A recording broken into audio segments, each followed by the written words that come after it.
landed, Mr. Ben Folds. We've landed on XFM 104.9. Ricky Gervais, Steve Merchant, and little Karl Pilkington, and his magical little manky, round, baldy head. He was described as a wacky mank in one of the papers this week. Really? Brilliant. Well, remember we were talking about it last week about he came round to my house and I popped out my Mr. Johnson, sure, to take a little look at. And his two that made daughters. The papers. That made the papers. Wow. What paper? It wasn't front page of the Times. It must have been like the Daily Star or something. Just squeeze Live 8 on the second page. Yeah, so Wacky Mank. Wacky Mank, that's Wacky great. Mank. Wacky Mank. We had an email from someone that reckons they remember you from body popping round Salford way. Yeah, Eccles Precinct, apparently. You know that, I wasn't doing it round there, though. What do you mean? I was round Stretford. Arndale. And what were you doing? What sort of body popping was it? Just a bit of everything. Caterpillar. Bit of moonwalking. Did you have a little piece of lino you used to carry around? Well, mates had that. Right, you didn't borrowed theirs. Borrowed theirs. Were you any good? But you weren't breakdancing, were you? You weren't spinning on your head and stuff. You were more body popping. Well, I hope he wasn't spinning on his head, because you know that can sort of give you little brain damage and things. Well, it can give you brain damage. Also, it can wear your head down, and also makes your head perfectly round. Yeah. Because the gravity is pulling on. But if you keep on doing it, obviously it's going to wear your hair out, yeah. So you become sort of like a stupid, bald, and roundy-headed. Yeah. So I very much doubt that you did do any of that. Did you, Karl? Didn't do any of that. Well. So you're shooting off in a minute, aren't you? Well, yes, because we were trying to make poverty history, Karl. Yeah. People are making poverty history all over the place. They're putting on a wristband, and it seems to be working, because I haven't been poor for ages. I haven't been poor. And Alex had a stop bullying. Alex was wearing a stop bullying wristband, and as he himself said, he seems to have sorted that out. You haven't been bullied for ages? I haven't been bullied for years. So wristbands work. I saw one in a shop window the other day which said, stop child abuse. And I bought one, obviously, because a lot of people say, does it make a difference? But it was only £1, and I'd only spent it on kiddie porn. So, I think I've made a little difference there, in a small way. On a serious note, though, I like the idea that stop child abuse. If you're a paedophile and you're walking along the street in your Mac, right? You got a puppy in one hand, a bag of sweets in the other, and you see this wristband, and you go, "Oh, stop it." Oh, okay then. Yeah, I thought before. That's what you think. Okay, fair enough. Yeah. Well, I won't be doing that again. Yeah, he was hanging around in Topshop for unsavoury reasons. He saw them in there for only £1. Karl, we haven't got long, have we? We've got an hour and a half because we've got to shoot off. I've got to shoot off down to Live 8 and introduce Rem. So we got a lot to pack in. We got the Rockbusters, and then we give away. I just saw those. I'll finish the sentence in a minute. I look forward to it. I'm getting excited. Yeah. I'm getting excited. So we got so much to pack in. Yeah. I haven't got time to finish all mine. So listen, right?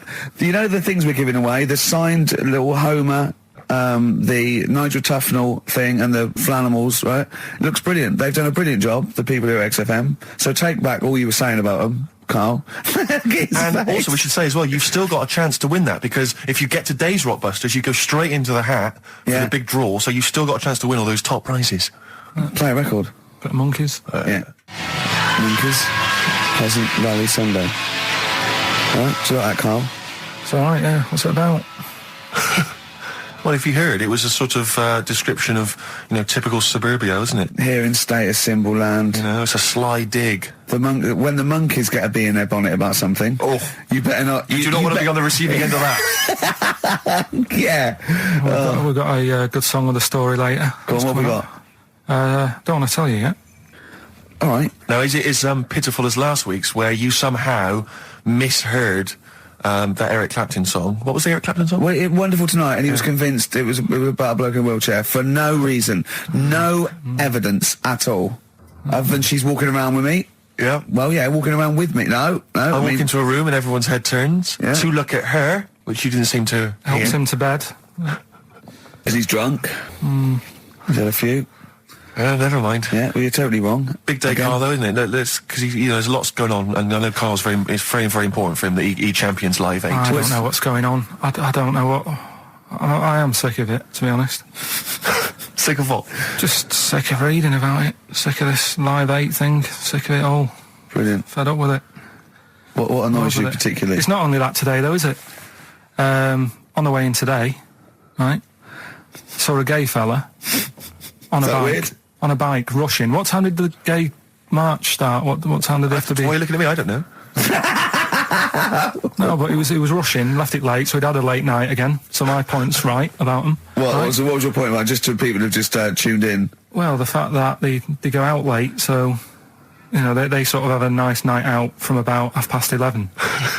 They're riding in the jeans at like 10:30. In their jeans. Their leather trousers. But anyway, right, so... They're cutting the back out of their leather trousers about 10:30 at night. I'm on the way in, right, and I see one stressed out, rushing, right, on a racer, wearing high heels. Oh, I love you. He's 50's dad, isn't he? He's angry. He's just angry. If you're a gay fella and you're proud to be gay, but you also want to make poverty history, you don't know what to do today, do you? You're all racing all over the place. Must be murder. It seems a bit unfortunate that they've put them on the same day. Yeah. Well, you can get little leather studded wristbands that say make poverty history. Yeah. So you can join in on both You parts. can kill two birds at one stone. Yeah. But why is Live 8 stressing you out? It's for a good cause. You must have, I know we've discussed this in the past, and you don't really know what you're talking about. But I mean, maybe that's the problem. I'm just, I don't know. I mean, I could have told them ages ago that there was no way that they were going to pay it back. I knew that was going to happen. I love that. But they didn't consult you, did they? When they were handing out this money willy-nilly to people who were dying, you could have had a quiet word with them. All I'm saying is... You could have said to Harold Wilson, Harold... you're not going to get this back, mate. You are not going to get this back, mate. When I wanted a mortgage, I had to supply 3 wage slips, is what I'm saying. I was double-checked out loads of times. I'd like to see, have you ever seen that guy Alvin Hall, who gives financial advice to perhaps teenagers who don't know how to spend their money wisely? All right. Perhaps send him over there. He's the guy with the bow tie. Oh, yeah, You know yeah. what I mean? Yeah. Send him over there and just sort of have a chat with him and say, make a list of what you're spending it on. So he's basically, will you be annoyed if they drop all debt and double aid and everything? No, because, I mean, you know, people sometimes need help and that, don't they? You've got to help people out, but it's how many times is the thing. Do you know what I mean? Let them off. But do I, I've got this monthly payment at the moment, haven't I? Yeah. I'm paying for tools for people out there who need a drill to build a house or whatever. Yeah. Am I now in my right to say, well, you can't have it all? Do you want the drill or do you want the debt cancelled? This is what I'm saying. I'm just, I'm all happy to help people out. Do you think they're taking us for a mug? Is that what you think you might be taking? We'll see, won't we? Time will tell, won't we? You know what I mean? If next year at the same time Geldof's putting on another gig, I'll go, what's going on now? Geldof putting on another gig and the mean fiddler. What's going on now? I think you're missing out on the true meaning of today, Carl, which is an opportunity to see Keane for free. I think that's the problem. I don't want to go. I don't like crowds and that, do I? Right. Can't be dealing with that. I don't like big crowds. People, because I was talking to people at work about it, and they were saying, it's a big occasion, it's one of them events, like, you've got to be down there, because in years to come, when they say, were you there, I don't see what's good about having a memory being stuck in a crowd of 150,000 people. I'd prefer to do something nice, say if I have like a nice cake and a cup of tea, right? In years to come, when they go, do you remember that day when we were all cramped and what have you? I'll go, no, I was having a nice cake and a cup of tea. So I've got a nicer memory than them. So I believe in doing something nice on a big occasion. Do you know what I mean? On a special day. Do something nice, remember that. The thing is, you have got a nicer memory than them, because when you look back and I say what you're doing 20 years ago, your memory will tell you were actually having a cup of tea and a cake, but with a chimpanzee that could talk English. That's what your memory will tell you. You're thinking, I was out with my mate. I was out with my mate Marty. He's a chimp, and it just you'll be in cuckoo land by the time you're 50. You'll be just going, it was great that day. Remember Suzanne? I don't know. I'm talking to Suzanne. She's left you. She's left. She's had enough of you waking up. Well, she's down in Hyde Park watching Bed-Shaped live. She's not worried about cake and a cup of tea. Have you ever done a march or anything, though? Have you ever sort of... What are you saying? Have you, you're having a go at me for not getting behind it all, right? Which I am, because I've got more standing orders going out of my account for charities than anything, right? But have you ever got behind a problem? No. I don't think I have, to be fair, no. No, I am quite slack in that respect. It does take a lot of effort, though, doesn't it? Well, it depends. What sort? Well, if you're going to do one of those walks from John O'Groats to Land's End or something, that's a lot of time commitment. There's one, I tell you what, there is one that looks all right. On Portland Place, just off Oxford Street, there's always just a little Chinese fella sat on the pavement. right? Oh, I've seen him, yeah. What's that all about? Yeah. He's just sat there with a poster, but you don't know what it's for because it's in Chinese. Yeah. So he's just always sat there. But that's for me, that's the sort of march I want, where you just, and he's only there when it's sunny. If it's raining, they don't bother. I tell a lie, I did pop down when all those women walked through London in their bras.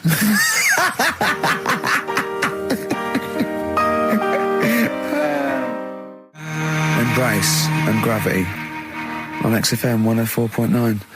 We've had a couple of texts. People obviously can text in 83XFM. That's the text number for the big quiz that's coming up shortly. Rockbusters, still your opportunity to win some of those cracking prizes. Enter your name in the draw if you can unravel the, I don't know what you call them, conundrums that Karl set. Sort of. We've had a couple of texts. Obviously, we're leaving early today. This is a shortened show and our last show of this run. But we've got to leave early. We've got to go down and try and make poverty history. But Rob's texted and he says, only an hour and a half today. Well, poverty does have some benefits then. He's a fan. He understands the show. Who was that little fella that used to write in who hated the show? I forget his name. I haven't heard from him for a while, actually. I don't know what happened. No. Maybe he realised that if he hated the show so much, the obvious thing to do was to switch off. Maybe that finally dawned That's on him. annoying.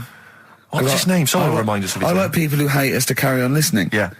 It just gives it an edge, doesn't it? Yeah. It's the fact that, that you're annoying someone. I mean, I love annoying people. I know you do. I know. So You're like a kind of walking Chinese water torch. Yeah, exactly. Yeah. Have we got Ladder 49 today? Rick, there's a number of cracking DVDs as ever on Rockbusters. We've got The Life Aquatic with Bill Murray. We've got Howard and Kumar Get the Munchies, hilarious stoner comedy, and Batman the Animated Series. And Ladder 49, there it is. Joaquin Phoenix, John Travolta. If you've ever seen Ladder 49, then you can give us a quick text review on 83XFM. I'd be interested to know if it's Why actually are worth you giving watching. away one a week for the last 6 weeks? Yeah. Well, we better do them then. Let's do Rockbusters for the last time. You can win those amazing prizes. All right. As always, just a little cryptic clue, some initials of a band or an artist. Work it out, email in or text in. That's it, isn't it? Mm-hmm. Right, the first one. Richard's kid Yeah. cuts hair for a living. Right? Richard's kid cuts hair for a living. Right? Initials ED. Right? BD. Richard's kid cuts hair for a living. Second one. I have a problem saying the French word for well. Right? I think that's the right word anyway. Well. I have a problem saying the French word for well. So what's that? That initial there is K. Right, band or artist. And then the third one, you take 8 kebabs, 2 kebabs, 57 kebabs, times it by 27 kebabs. Right? The fella is struggling to work it out. What's that? What's going on there? Right? It's a good question. DS is the answer there. 8 kebabs, 2 kebabs. I've got it. 57 kebabs, times it by 27 or what have you. Fella's struggling working it out. What is I've it? got that one. DS. So just email in, ricky.gervais@xfm.co.uk or on the text 83936. Yeah, and you can win Ladder 49 and those other DVDs. Plus, you go into the draw, which we'll do before we leave, and you can win the signed by Matt Groening, personally drawn Homer Simpson. We've got the Spinal Tap poster signed by Christopher Guest, and also the original artwork of us as Flanimals. But they've all been framed. They've done a brilliant job. It really is a nice prize. I mean, almost too good to give away. A little bit annoying. Is it too late to take that back? Well, I was thinking we could sneak in a copy. Yeah. Just a very bad photocopy, so it goes grey and Yeah. No, they're all originals. So get texting. All right. XFM. REM, Night Swimming, beautiful song, brilliant band. I've got to introduce them, and I'm actually nervous. Yeah. I never get nervous. You never get nervous, do you? I never get nervous, and I get a little adrenaline rush. It just takes, 80% of the world's population to be watching you, and then you get a little bit jittery. And I don't know what to wear. No, this is interesting actually. I don't know. No. For a moment there, I was thinking maybe Ricky's got to pop home first before he goes down to bring on the band. But if you are watching it, or if you're there, obviously not there. If you were there, you wouldn't be listening to this. But if you're watching it on TV, do check Ricky out, because how do you describe that particular look? Ricky's wearing sweatpants. I assume they're sweatpants. They're not pajama bottoms, are they? They're sweatpants. They're sort of. And you've got just a white t-shirt, cheap plain white t-shirt. Yeah. And basically Ricky is wearing It's like he's made so little effort. The only way he could have made less effort was if he wasn't wearing any clothes. If he was just wearing his underpants that he slept in. But he's actually bothered to put on a t-shirt and a pair of sweatpants and some trainers. Yeah, well... Jonathan Ross is going to probably be wearing a suit, one of his, expensive suits or whatever. And, but he won't be as comfortable as me. Well, true. Did it not occur to you for a moment to maybe make slightly more of an effort? Perhaps put on a jacket? A jacket looks silly with tracksuit bottoms. Well, again, you could have changed the tracksuit bottoms. I mean, they're a mainstay of the outfit, are they? It's like they're not changing for anything.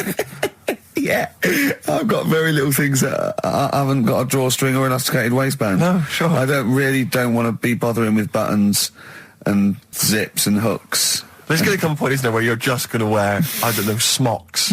A baby grow. Baby grow. A baby grow with a flap. Yeah. That'd be great, wouldn't it? Those little mittens.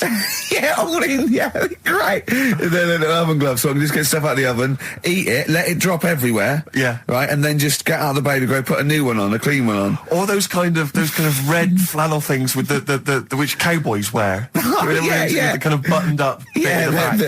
Like old cowboys. Yeah. Grandpa, he comes out with the shotgun. Exactly. And yeah, the long johns. Well, how's it going with Rockbusters? Anyone got the answers? Actually, one guy has texted in, James in Deptford, he's offered some answers, and he says here, the guy that hated us, famously, of course, we should have remembered, Dickie Anderson. Dickie Anderson? Richard Anderson, of course. I don't know if Dickie's still listening. If he is, obviously email in ricky.gervais@xfm.co.uk and tell us what you've been doing, how you can keep him busy and stuff. Yeah. Nice to hear from him. Chris Campling hasn't called, has he, either? Yeah, The one that thinks that not only is this whole show scripted, imagine that, right, but that Carl is a character created by us. Yeah. He's actually an actor. Oh, if only Look at that, a shaved monkey we got. I'll tell you, you're going to go along later to the Live 8 gig and you're probably going to see some bands that are going to make an effort to entertain you, but if you want entertainment, Rick, you know it. There's only one person to book. Go on. Me. If you you're perhaps something to do, because I'm obviously a top DJ on the radio, but where I really come into my own is DJing in any kind of club environment. Well, you told me you were DJing, I didn't go to it, DJing at a party, and you said the place was rocking. The place was roaring. And I loved it. Carl just said he was there and they weren't. Well, that's nonsense, Carl, because you know very well that when I'd put on a tune, they'd cheer. Yeah, but it was late on in the night. They would have done that, whatever you put on. That's nonsense. No, they were happy and everything. I'm not saying they weren't having a good time. It was your party. It was all right, but they weren't going mental like you're sort of making up. They were definitely going mental. When I put on the Proclaimers, they could not believe their luck. They would have walked 1,000 miles. Was it good though? Were they really? What were they doing? They were dancing, were they? It's dancing and that, but they weren't sort of cheering, going, more and all that at the end. What's about? Take On Me came on, the big cheer went up. Oh, I don't know who to believe. I've been there, done it, Steve. I've been the DJ as well. It might be jealousy. It might be like professional jealousy there. Yeah. I think it's because my fortunes are on the up and these are on the down. We all know famously that he had Pilkington making music, his DJ outfit. Didn't happen. I did enough. I just wanted to do enough to pay for the equipment, and I did. And that was that. But I don't like crowds, do I? But you're safe, aren't you? You're behind the little thing with the flashing lights. But there's still a lot of people and that. Forced fun. Don't like that. Forced fun? It's not forced fun. They haven't got to dance if they don't want to dance. Yeah. Don't like it. What do you mean your fortunes are on the up? Anyway, DJing. Well, I'll tell you, I was hired. Well, I say hired. I did it as a favour to a friend. His wedding the other week. And I got there, I was thinking, because everyone had their little role to play, and then people were doing a good job. I love you taking it seriously. And I spent ages putting together some CDs, special selection CDs. I love that! Because what I did was I burned them on iTunes. Did you turn up with your own headphones round your neck? Own headphones, wearing a suit, but headphones. Metal case. Didn't need it, just had them all in one small box. Brilliant. Boom. I thought this is good stuff. I got some classics here. Give me an example. Give me an example of that, like the first hour, the warm-up hour. Rick, I'm coming straight in with Frankie Valli, Oh What a Night. Brilliant track. I mean, when those beats start at the beginning, who's not getting on the dance floor? Wait a minute, what's this following up? Go on. It's the Jacksons. What, I Want You Back? I Want You Back. Brilliant. It sounds good at the moment, Carl. Yeah. So I'm thinking, at least I'm gonna roar this, because they laid on a good spread. The ceremony was nice, food was nice. I'm thinking this is going to be the piece de resistance. Yeah. Alarm bell started ringing. Why? When I realised there was a marquee outside. Of course, it's a balmy summer evening. I'm stuck inside on the dance floor, so I'm thinking I'm going to be struggling here to get them in. Even with flavours like this, I thought I'd struggle, Rick. So I'm sat there in my suit. I'm sat behind this little DJ console. I got to all the big numbers. There's one or two people making some token effort, but frankly, most people are outside everywhere. Oh, no. That time. I was livid. Of course, they couldn't hear it out there. So I was playing to an empty room, really, and I was furious. I was absolutely furious. Because, I mean, what is, you know, they're wasting my time. They're wasting now. I could have just stuck the CD on and They're gone out there, wasting couldn't I? Frankie Vallis. Frankie Vallis They're time. wasting the Jackson 5's They're time. wasting, you know, D-Light's time. Yeah, yeah. And so I'm sat there, and there's a couple of people making a cursory effort. Mainly when they come to get a drink from the bar, they might have a little quick, you know, couple of two. You shout, we don't want your Not lot. interested. All of you or no all one. of you or no one at all. And then there's a microphone set up because people have been doing speeches. This little girl gets on the mic, right? It's being funneled through the speaker system. So every time I put my headphones on, Miss Dynamite, was it? It wasn't sadly Miss Dynamite, although she decided to have a little go at MCing. She was screeching her little head How off. old is she? Oh, I don't know, 8 or 9. At their most annoying. when children are at their most annoying, because they got a bit of confidence there. They're a bit cocky. They're not shy anymore. They're a bit arrogant. Yeah. She's screeching her head off, so I'm playing, you know. And she doesn't know it. your face! I'm playing into the groove. No one's getting into the groove because she's going mental. She's just going, what's this? What's this? I don't know what this is. Play something I know. I'm thinking I haven't got any bloody DJ Otsu or Crazy Frog. I'm not going to play what you... So she's just screeching along, ruining it for everyone. And I say everyone, there was no one there. So me, she was ruining it for me. I bet you were really I was angry. furious. But of course as well, every time she screeched, it went through my headphones. So, of course, and then her dad comes along, right? And I'm thinking, all right, he's seen what's Just happening. imagine you in your suit, sweating, getting annoyed at someone ruining your set that no one's listening to. I think, her dad's coming over. He's going to put pay to this. He's realised that, you know, she's causing a disturbance. He comes over there, joins in. No. Sits her on his lap. He's just saying, she's having a whale of a time. I'm thinking I'm furious. I'm thinking it's his responsibility to shut her up. He's not going to do anything. What can I do? I can't step in. No. And I know very well that if I interfere, he's going to say, oh, well, she's enjoying herself and no one's dancing anyway, and we've just got into a fracas. Yeah. And I didn't want to start a fight. No. Because So, I don't know, but he'd have knocked you out, wouldn't he? Someone would have got knocked out. And I'm not saying who it would have been, but, you know, but to bear in mind, Rick, there would have been 2 of them. And so I didn't want to get into a fight with him. And anyway, so I'm playing. Anyway, so my friend came along. He realised what was happening, and I didn't have the guts to unplug the microphone because he'd have known. You see. Yeah. So I got my friend to do it when she had her back to me. So he pulled the plug out. The microphone went dead. She went, "What's going on?" I went, "I don't know what you're talking about." I said, "I don't know." She said, "Where's the microphone?" I said, "You must have broken it." I don't know what's going on. Someone will probably make you pay for that.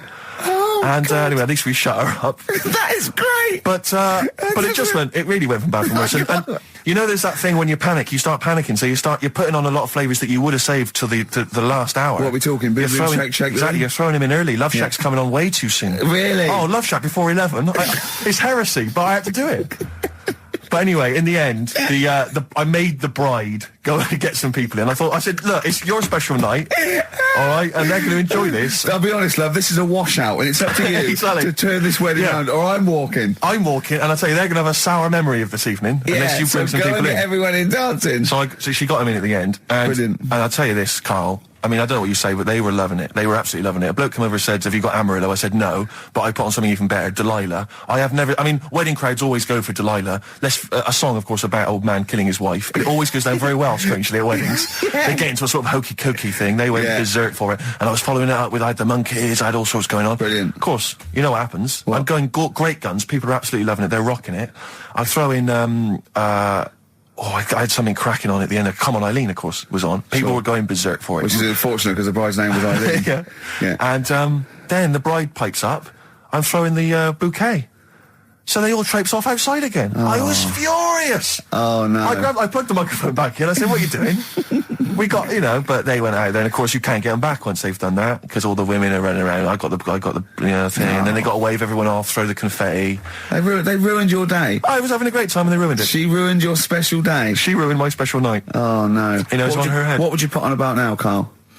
What if I was DJing? Yeah. Probably about a world party. Go on then. Interesting. Put the message in the box, put the message in the car, drive the car around the world, and I'm imagining, Rick, that message is make poverty history. That's world party, put the message in the box. Yeah. Can I just say quickly while I think of it, we get a lot of emails from people, a lot of texts saying, can you send a big shout out, stuff like that. I've just looked at one now, Scott and Julie in Australia listening. They want a big shout out, big shout to them.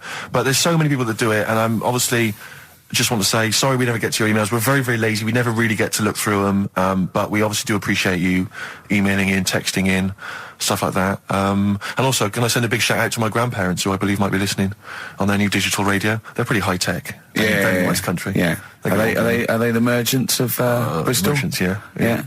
Props Good. to them. Props to them, yeah. It's a slightly truncated show, isn't it, today, Carl? We've got Monkey News, I would trust. I don't like change, and that's what's happened. I'm not. You don't, do you? You're like Rain Man. Yeah. He really is like Rain Man. Anything change, he's got to get in a little routine. You can't. I don't like to. I'm not like Suzanne's mum and dad and what have you, where routine cannot change no matter what. Like what? Well, we've talked about it where, if it's a Tuesday, I'm having sausage, egg and chips no matter where I am. That's what they're like. Right. That's what they'll remember, actually. When I'm saying about stuff about Live 8 and all that, people will remember. If people said to a dad, you remember Live 8? Okay, what day was it on? Tuesday. Well, I had sausage, egg and chips. Nothing changes. But the thing is, today, normally we have a bit of a, I know what we're doing where and all that, and it's all sort of messed up. We don't usually know what we're doing where. We say, what should we do next? No, but I know, like, Rockbusters has been done early. Right. So that's normally done at that's about really 5 throwing you. I minutes. say, I just don't. I don't like all this change and that. It's messing about, isn't it? Rain Man. So what do you want now? Well, what about Song with a Story? See, with the, right. Well, last week. Look at him. He's in a genuinely foul mood. No, he's actually rocking. Yeah. He's actually rocking like Rain Man as well. Last week we did, like you say, Eric Clapton. This is the section where we play a song with a story. I think every song, if it's a good song, it's got a story. You've got to listen to it, sort of, from the start. You get in the middle, you're going, oh, how's it going to end and all that. Yeah. You wait another minute, you know the ending, you're happy. But the thing is, as Steve said, sometimes you're disappointed with it, so it's not a good story. And as Steve said, I'm not sure you're finding what you need in a song for story. Why don't you read a book, a novel? If you want a really good story that engrosses you, why don't you read a book? You're not going to get it from a pop I haven't song. got time for a book. Song's 3.5 minutes. And that's it, is it? And that satisfied you? Well, yeah, it gets you thinking for a few minutes, then you move on. Then you stop thinking. 2 minutes 50, this one, right? And it's brilliant. Go on then. It's about, last week we talked about the little crippled fella, right? This one... as I say, I don't think we say cripple anymore, but go on. All right, this one, someone emailed in saying, if you want a song about that, this is a song you want to listen to, right? Right. It's about this fella who, basically something happened. I think he's in a wheelchair, right, for some reason. You thought that last time. His wife, likes going out. She doesn't take him with her when she goes out. Right. Is it Ruby, Don't Take Your Love to Town? Yeah. Brilliant song. We'll just play it then? Yeah, great song. All right. What do you mean? Oh, it's just, it's a good story. It starts off well and that. You're feeling sorry for him, but then he says, where's my gun? Yeah. Because she's a slut. Why? Because she's going off. Yeah, but what does he expect her to do? What? Just because he paralysed his legs fighting for his country, presumably in the Vietnam War. It says that crazy Asian war. So he's gone, he's fought for his country, he's taken a bullet, he's come home, he can't walk, he should be a hero, and then his wife's going out putting it about downtown. Why do I never meet women like Ruby? XFM. Forever Lost. The magic numbers on XFM 104.9. Well, the concert's kicked off, Steve. Yeah, I'm a bit annoyed that we're still here, really. Let's try and wrap this up quite quickly and then shoot No off. one's listening anyway. Nah, we could talk about anything. Well, we do. Yeah, true. It makes no difference to We us, could do a lot more swearing than we normally do. We could do even more. I was talking to Carl the other night, because I've been rewatching for some reason that film Witness with Harrison Ford, where he's a policeman that has to protect a little boy who's part of an Amish community. Amish? Yeah. And I tried to explain to Carl... You look plain, John Book. Exactly, Yeah. exactly. And I was obviously trying to explain the Amish to Carl. He'd never heard of them. Completely stony-faced. Amazing. Amused. Now for those... Okay, you explained it to him, have you? Okay, then. Yeah. Now, I don't know what you said, but I'm assuming you got it right? Carl, now tell me back now, what are the Amish?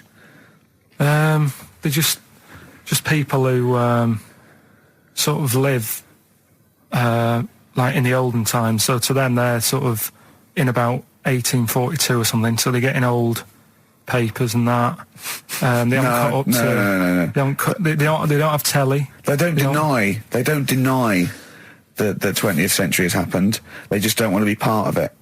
They look up and they see planes and they know what they are, and they go into the town and they see it in the window of Dixon's, a telly. They just don't want to be part of it. No, they're still living.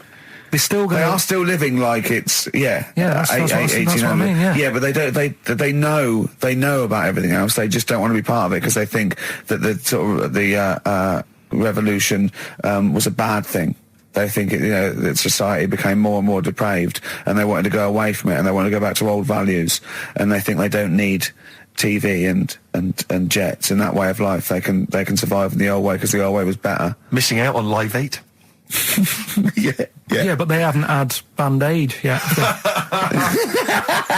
Yeah, I think this is the problem that Karl had. He in his mind, they were just a bit delayed, so that in his head they were slowly moving towards the 20th century. They wouldn't be able to watch most of these bands, all their electric guitar. They'd be allowed to watch Tracy Chapman. Yeah, doing an acoustic set. Yeah, between the bands. Yeah, that'd be all right. But no, in Karl's mind, it's like although they wouldn't like Fast Car. They wouldn't like singing about that. They go, I don't know what you're talking about. Pony and Trap. You got a pony and trap. That'd be all right. But are they still? Do they still get sort of rubbish posts and that saying we need your money for this, or get behind this charity? They live in an isolated community. They're farmers, aren't they? They're farmers. It's an agricultural community, and they're obviously very staunchly religious. In actual fact, it would suit you very well because you hate crowds, you hate groups of people, you don't like the modern world. You'd love it down there, wouldn't you? He wouldn't like getting up at 4 o'clock to milk a cow, though, would he? Well, no, but he'd get used to it. Go back to bed, couldn't you? It's probably out. I mean, have they got anything to do with the Hare Krishna people? No, nothing at all. Because out of all the religions, that's I'm not a religious person. I don't understand. You're only saying Hare Krishna because you've got the head. That's the only reason you think it'd be. I'm halfway there. Yeah. But the thing is, out of all, you just what was that? Money just fell out of my pocket where I'm nearly laying down. That's the danger of wearing sweatpants everywhere you go. I'm only ever lying down in a chair. No, I'm I've never been a religious type. If people want to do it, I let them do it and what have you. Good of you. But out of all of them, I want one that's not going to take over your life. I don't want one where you've got to get up 3 times a day and you've got to go and pray and that you've got to get up early. Forget that. It's getting in the way. But if it's something like, I was walking to work the other day, right, across Oxford Street. There's a little Hare Krishna fella there, and he sort of had he had a leaflet and stuff, and he said, are you interested? And I said, what do you do? And he said, well, we're against getting stressed out and what have you. And he gave me a plum. They hand out food for some reason. But I sort of asked a few questions. That's just the imagery. These 2 bold people, one of which is wearing an orange smock, holding a plum in the middle. He hands the other one a plum. It's almost like you can imagine some kind of religious painting. Exactly. Yeah. But what is their sort of main thing? Because he didn't really tell me that much. He was a Japanese bloke, so I didn't know what he was saying that much. Why? He wasn't speaking English. Not very well. He wasn't the best sales bloke to send out for them, is what I'm saying.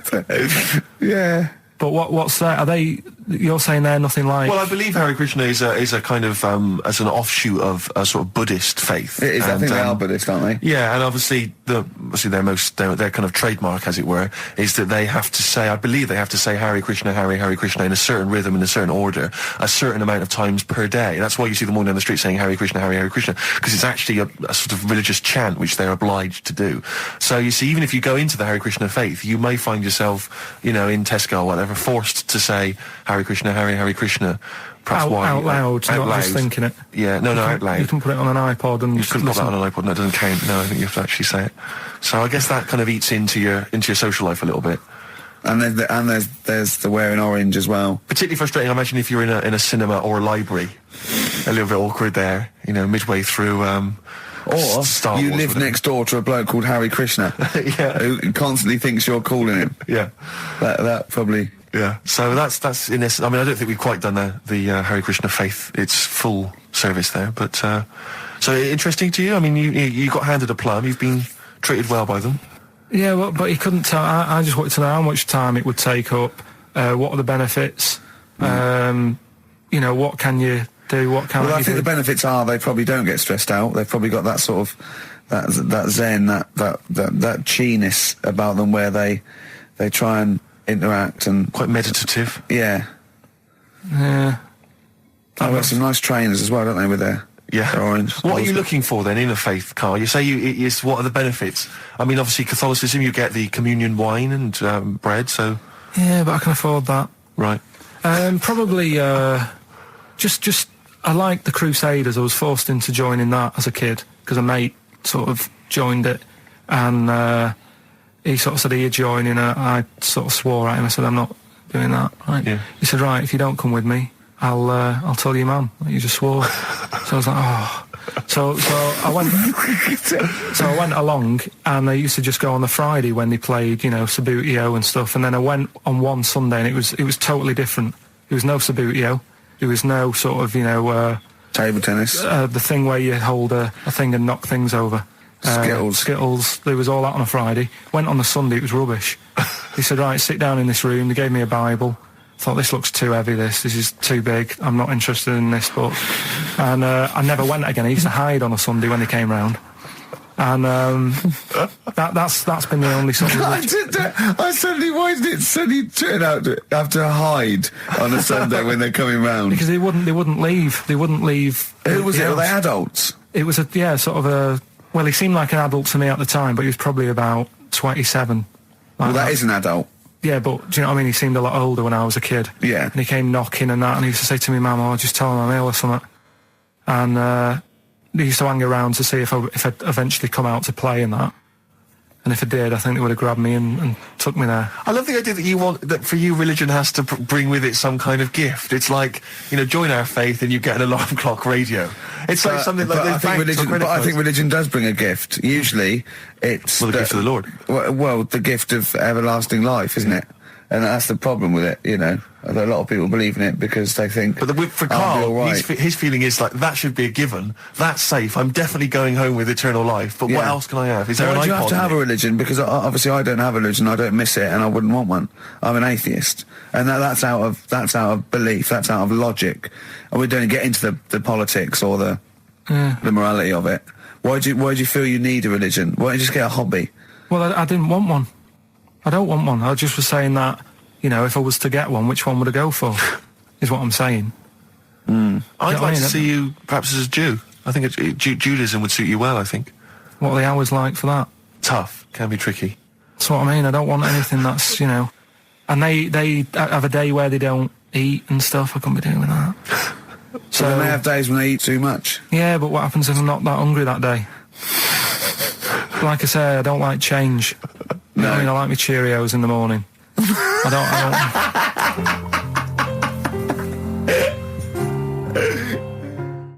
I still have that other girl in my head by Elvis Costello and Burt Bacharach on this final XFM show. Ricky Gervais, Steve Merchant, Karl Pilkington. Well, we've nearly got to wrap it up. I think we've got to do the Rockbusters winner and give someone those lovely prizes. Monkey News, then we're out of here. We'll maybe come back, maybe do some Christmas specials. I don't want to make any promises. Right then, first one. First one was Richard's kids. He cuts hair for a living. Yeah, what's that? That was, well, try and work it out. No, you know. there's no point. Dick's son, yeah, he was a barber.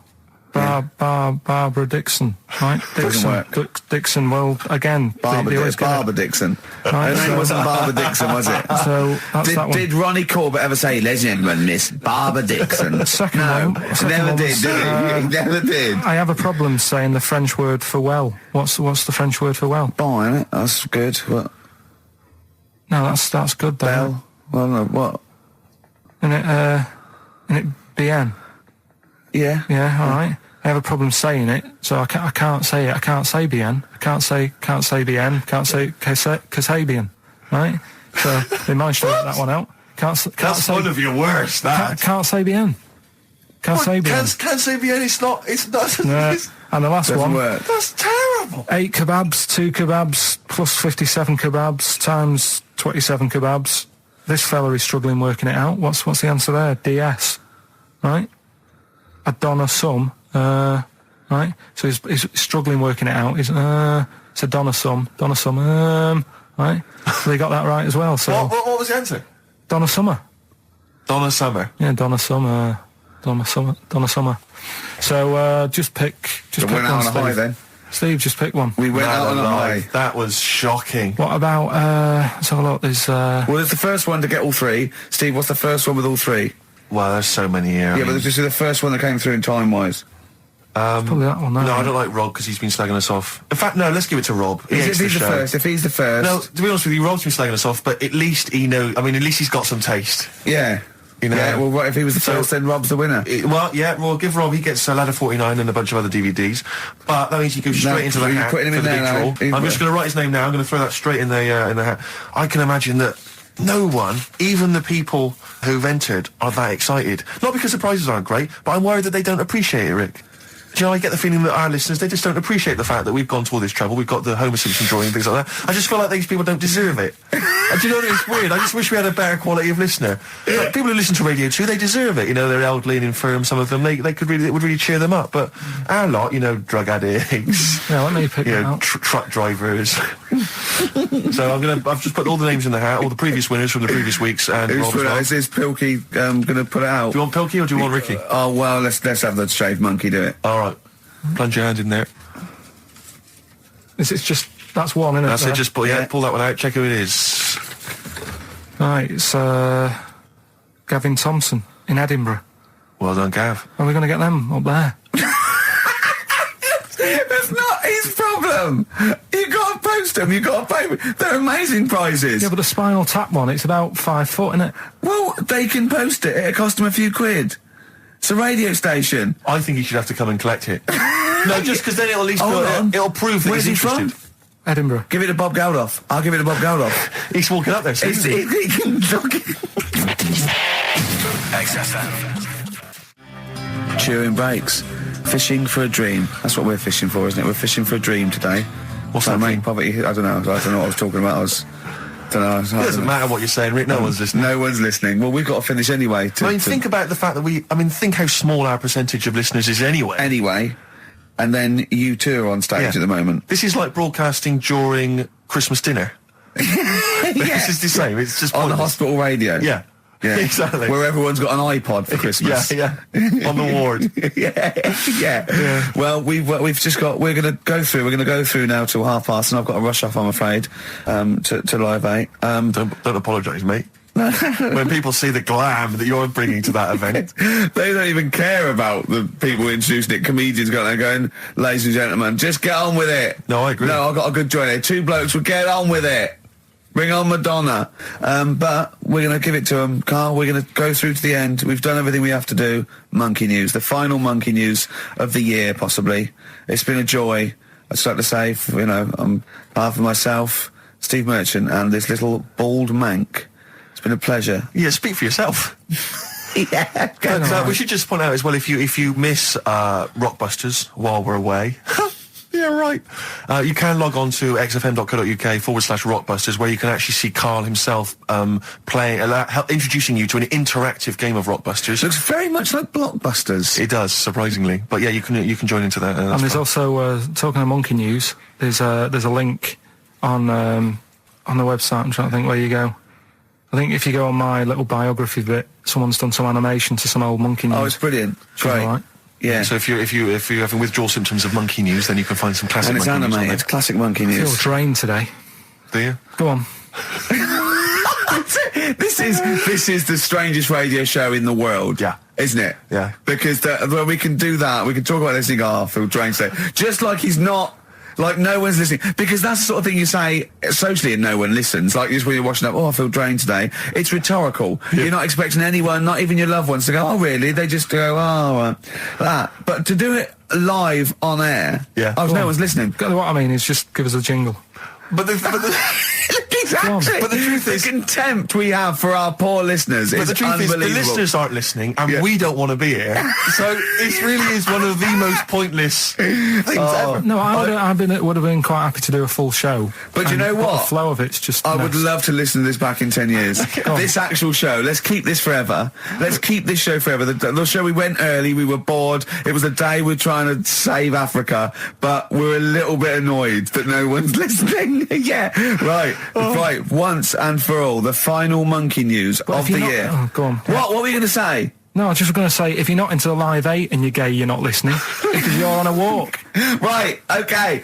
Right. Oh, chimpanzee that monkey news. Right, there's this card game going on, right? in the a big hotel in Vegas, Right. The Luxor Hotel in Vegas. Yeah. There's a major card game. All the big players and that Sure. were involved. Right, they're all invited. Anyway, so they all meet up in this dark room at the back of the. Oh, there we go, dark room. At the back They didn't work. They didn't see the little 4-foot hairy fella. It was brilliant at poker. Like I say, it's a big game, and that everyone's been waiting for it. So it's played in the back room, not in the main entrance bit, right? So anyway, like I say, it's dark in there and what have you, and the players went in. There was already someone sat in there, right? Right. But they Short bloke? couldn't quite see Was he him. a short hairy bloke with slightly longer arms than legs? Couldn't see him. Where because are his arms slightly longer than his legs, couldn't see strangely him with it enough? being dark. Was he and what have holding his hand of cards with his feet? you. Anyway. So the cards were dealt, right? Cards were dealt. Game's going on. His cards with his feet.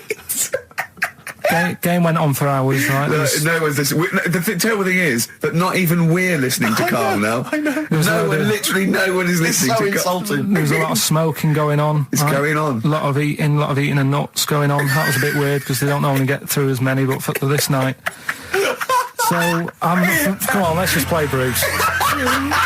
Goodbye, everybody. See you maybe at Christmas time. Yeah, Goodbye. right. Oh, proper rock band. Best band since Thin Lizzy. The Darkness. Well, big words. Growing on me. XFM 104.9. Bit rash, I think. R. Gervais, S. Merchant, K. Pilkington. With a little bit of I know for a fact that Steve is getting a little bit sick of Carl's attitude. Oh, his attitude's appalling. I quite like it though, because it's straight away friction, and he's sort of like, you know. To be fair, I genuinely don't think I'm the culprit in this. I think I come in and I just ask him a simple request. Yeah. And immediately on my back. Whinging, moaning, whining. I don't know if there's any evidence. Well, it's funny you sort say of that actually, because in a support any of my survey, complaints. it came out this week. It's quite extensive. Mancunians take more sick days than anyone else. Mancunians take more sick days than workers in any other city in Britain and Ireland, according to Manchester-based employment firm. Survey by Peninsula found employees in Manchester take 11 sick days per year, whereas closest rivals Edinburgh and Dublin take an average of 9. Liverpool, Newcastle, Birmingham, and Cardiff only 8. Is Reading mentioned there, or No, Bristol? it's not even in there. They don't take days off. London is only 7. So the point is, I mean, I don't know you can take anything from it, but if you're an employer and you had a Mancunian and a Liverpudlian and they were equal on everything else, but you really couldn't afford them to be away, Liverpudlian's going to probably be away for 8 days. Sure. The Manc's going to be away for 11, phoning in sick. And So what can you, just analysing the data there, what would you extrapolate from that? I really don't know. I mean, call in if you've got any clues, or email us in if you've got any. I don't know why I think maybe, I don't know, Mancunians I don't really know many people from Manchester. Well, I only know one, but I know he was off sick because he put on wet trousers and he got a cold, I think. Yeah, well, he just said he didn't come in for. Yeah. He left early as well once. Yeah. But I don't know. I mean, that's the survey. I don't know. I mean, it's evidence because it's statistics. So there you It's go. guaranteed evidence that's So proof. any thoughts on that? Ricky.Gervais at xfm.co.uk. I mean, oddly enough, you're from Manchester, Carl. I am, yeah, What are your funny, thoughts on that? On what? Sorry? On the survey. Wasn't really listening. Sure. Well, Mancunians take off more sick days. They call in sick. I mean, presumably spuriously. Yeah. I mean, because they've got the same body. They're biologically the same. So, They're obviously making up. They're lying. Yeah, some of the days. Maybe there's just the 3 extra they're making up. Yeah, they're moaning. Probably because we work a lot harder than the others, so we're tired, so you're sick, so you need time off.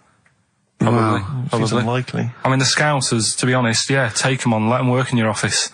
But you know how many computers are going to go missing? Right, that So offensive. is offensive. Right. This is a survey that proved you just made that up. You just carried on the myth that Liverpudlians thieve. Now that's not true. That is not true. Well, it's not. Well, some of them do. There's been no survey that you're more likely to thieve if you're from Liverpool than if you're in Manchester. So that hasn't been proven yet. So all I've got is the evidence from a survey of, I think, 3,500 people. It's proof that Mancunians take off more sick days. XFM 104.9. This is April Come She Will by Simon and Garfunkel. Simon and Garfunkel, April Come She Will. A lovely love song there. The X list was all about sort of like sexy songs because of death of Barry White, of course.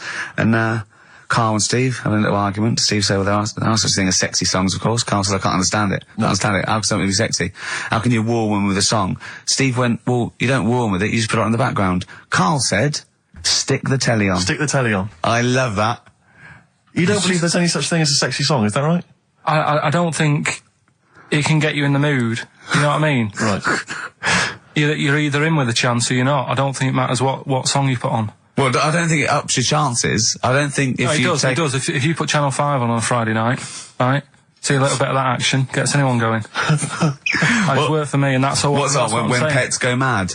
No, you know, like, I don't know the titles of them. I don't look at the titles, but... What, that show with Chris Moyles? Do you mean the kind of erotic thrillers? Yeah, put one of them on, that gets you going a bit. I might be tired and that, but...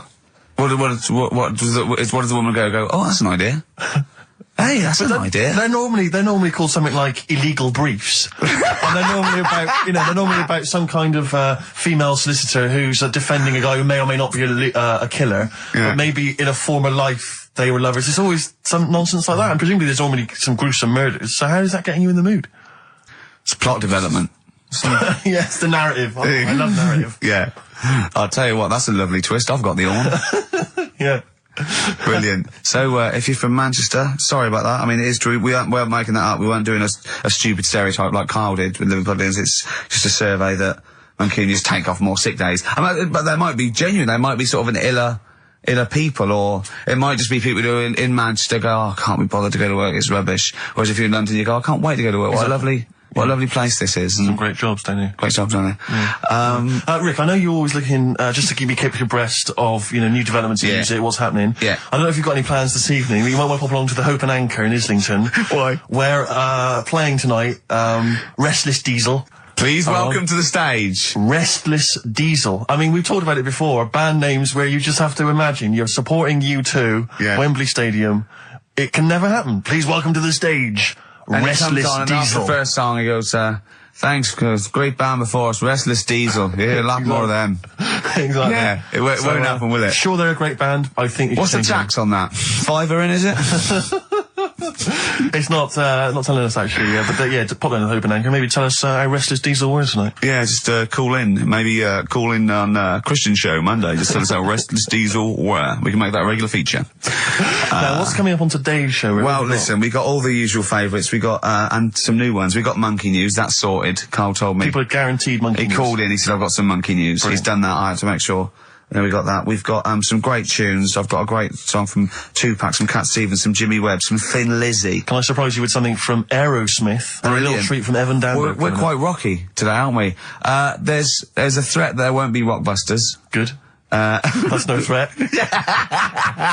But we can bring back Educating Ricky. Oh. I mean, because it's sort of like seasonal, isn't it, our show? We don't want it's not like Ant and Dec's takeaways on all through the year. Yeah. They go away for a few weeks and we get something else like Ian Wright's, Friends Like These or something. Exactly. You know what I mean? And so maybe Rockbusters, maybe not. Rockbusters on hiatus, but Educating Ricky always fun. If you've not heard that before. And I'll tell you what, Jane's Addiction, just because they rock as well, don't they? Oh, brilliant. XFM 104.9. Excellent, Ricky Gervais. Jane's Addiction, just because on XFM 104.9, broadcasting from London, where people prefer to only be off sick when they actually are ill. Sure. I don't think I've ever taken a day off sick. Except when I had that terrible tonsillitis. Is that when you went home, stayed with your mum and dad? Yeah. Why is that a problem? No, it's bad for health. No, I'm not saying it's a problem. Bad for health. Yeah, I've got a loving family. So sue me. What do you make of The antagonist this woman piss taking. It's just like, oh God, 3 blokes in a pub. There's people listening. I can't go. Are there?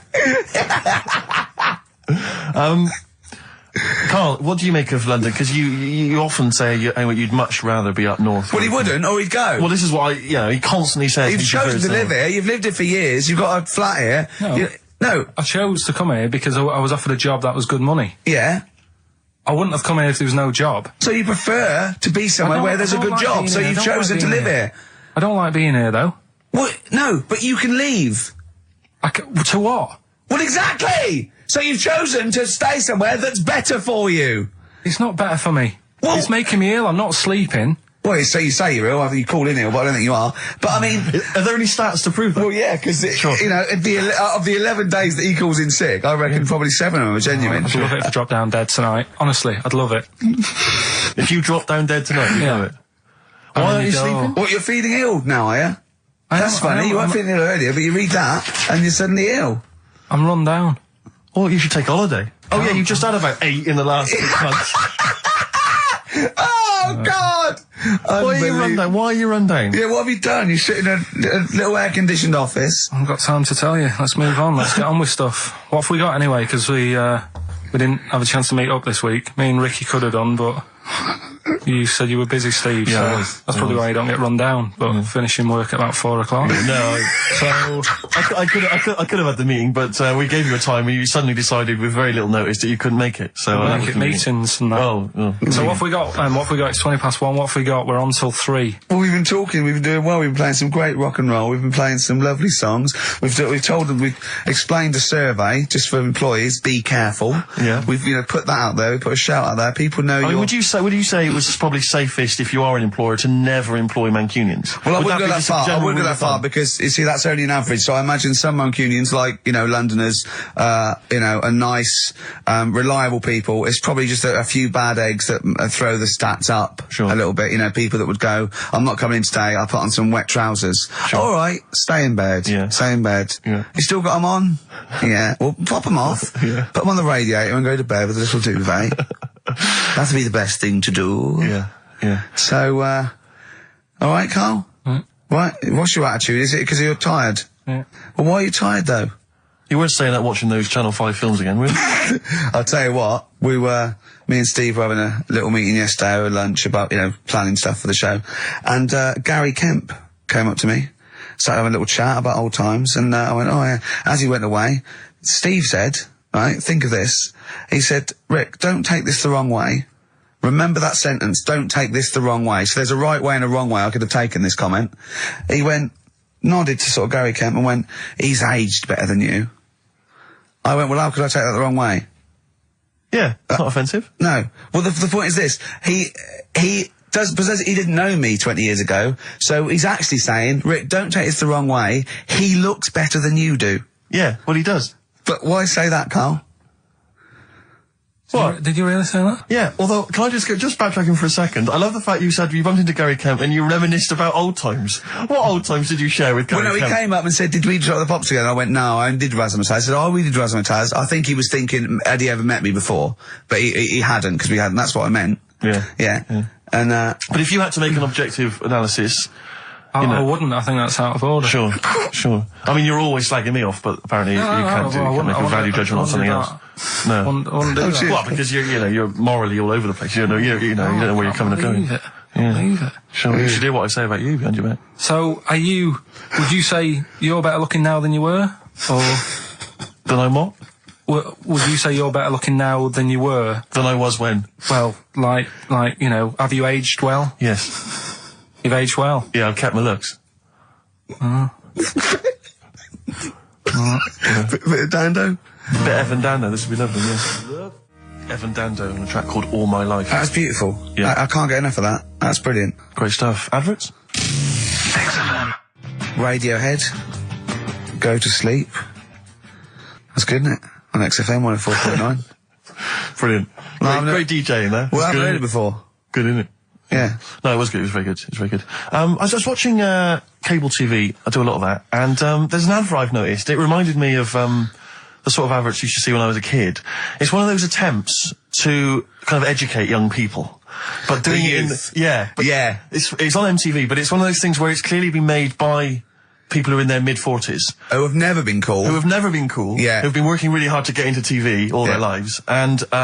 And now are trying to appeal to, you know, funky and possibly wayward young people. Yeah. And it's kind of... Nerdy-wells. Yeah, exactly. And it's a kind of stunning model, and two of her stunning model friends. But they're just a couple of average girls, you know, going about their business. And, you know, it says something like, it's all shot very funkily, like a kind of, you know, lock, stock and two smoking barrels kind of thing. And it's a girl, and she's just grooving along with her friends. And it's kind of like, the captions are things like, you know, Isabella's 17. She's cool, she's quite funky, she's got these great friends. And they're sort of hanging out, laughing. And she just pops into a tattoo parlour. Sure. Why not? Her friends are like, what are you doing? But she just goes in, you know, she has a tattoo done. And it sort of says, she's wild, she's crazy. You know, she lives life as she sees it. She takes every day as it comes. She's not tied down or anything. She doesn't smoke cigarettes. Yeah. So and it just says, don't smoke cigarettes. If you think she's cool. If you think all this is cool, then you probably won't want to smoke cigarettes. Exactly. If you want to be cool, then like Isabella or whatever. Except the thing with that is that people watching that, the youth watching that will go, well, Bill at my school, he smokes and he's cool. Exactly. Yeah. Well, this is the problem with it. Yeah. It's not that the impulse is wrong. The message is fine. It's just this thing, I can't imagine those things ever working with young people. No. With youths. It's like when you know, what was it? What it will do is that you'll get a lot of 13 and 14-year-olds sneaking out and getting a tattoo. Exactly. So the parents be going, I'd rather she smoked. Exactly. She might give that up sometimes. That's her life. She's got a spider's web on her face now for the rest of her life. Yeah, exactly. Yeah. But it's like, you remember that thing when they tried to get young people to vote? Do you remember that? Was it Rock the Vote? Was it called Rock the Vote? Was it people like Billy Bragg and people kind of... Yeah. I don't know who that appeals to. I don't know, you know, some youth is kind of smashing up a bus shelter, throwing bricks at old people. Goes, what's that, Billy Bragg? Billy Bragg, yeah. I just can't, I don't believe it ever. I think it was Mick Hucknall was another one. What's that, Mick? Oh, dear. Well, I remember the ones where he just, if you were going to go off with a stranger, your cat went, well, don't. Yeah. Ask mummy first. Yeah. And I remember I was trying to jump in cars left, right and centre, but my cat, when I was like 5 or 6, would go, and I go, good point. Yeah. You're right, he could be a nutter. But I seem to remember the Charlie's... The Charlie Says. It was Charlie Says, wasn't it? Yeah. Charlie Says. Charlie Says. I always find them really unnerving. He lived in that really eerie kind of world where you never really saw anyone. Yeah, but it was very kind of, it was very eerie. It wasn't a very kind of comforting world. They hadn't spent a lot of money on the cartoon. No. No. But I always got the sense with him that he was probably really quite lonely. But I like the fact is that... And he had a cat. Mummy was so pleased, but by the time I came out, they'd gone off and I missed the picnic. But Mummy was so pleased that I'd asked her, she gave me an apple. No, I think Charlie got something he liked. He gets a fish, right? I was thinking, an apple? No, I seem to remember it being that... I'll get an apple anyway, get me some sweets. Yeah, or a tattoo. I always thought there was a con when your parents got you some clothes you needed for Christmas. I'm not falling for that. Exactly. I'd go, look, I'm getting the clothes anyway.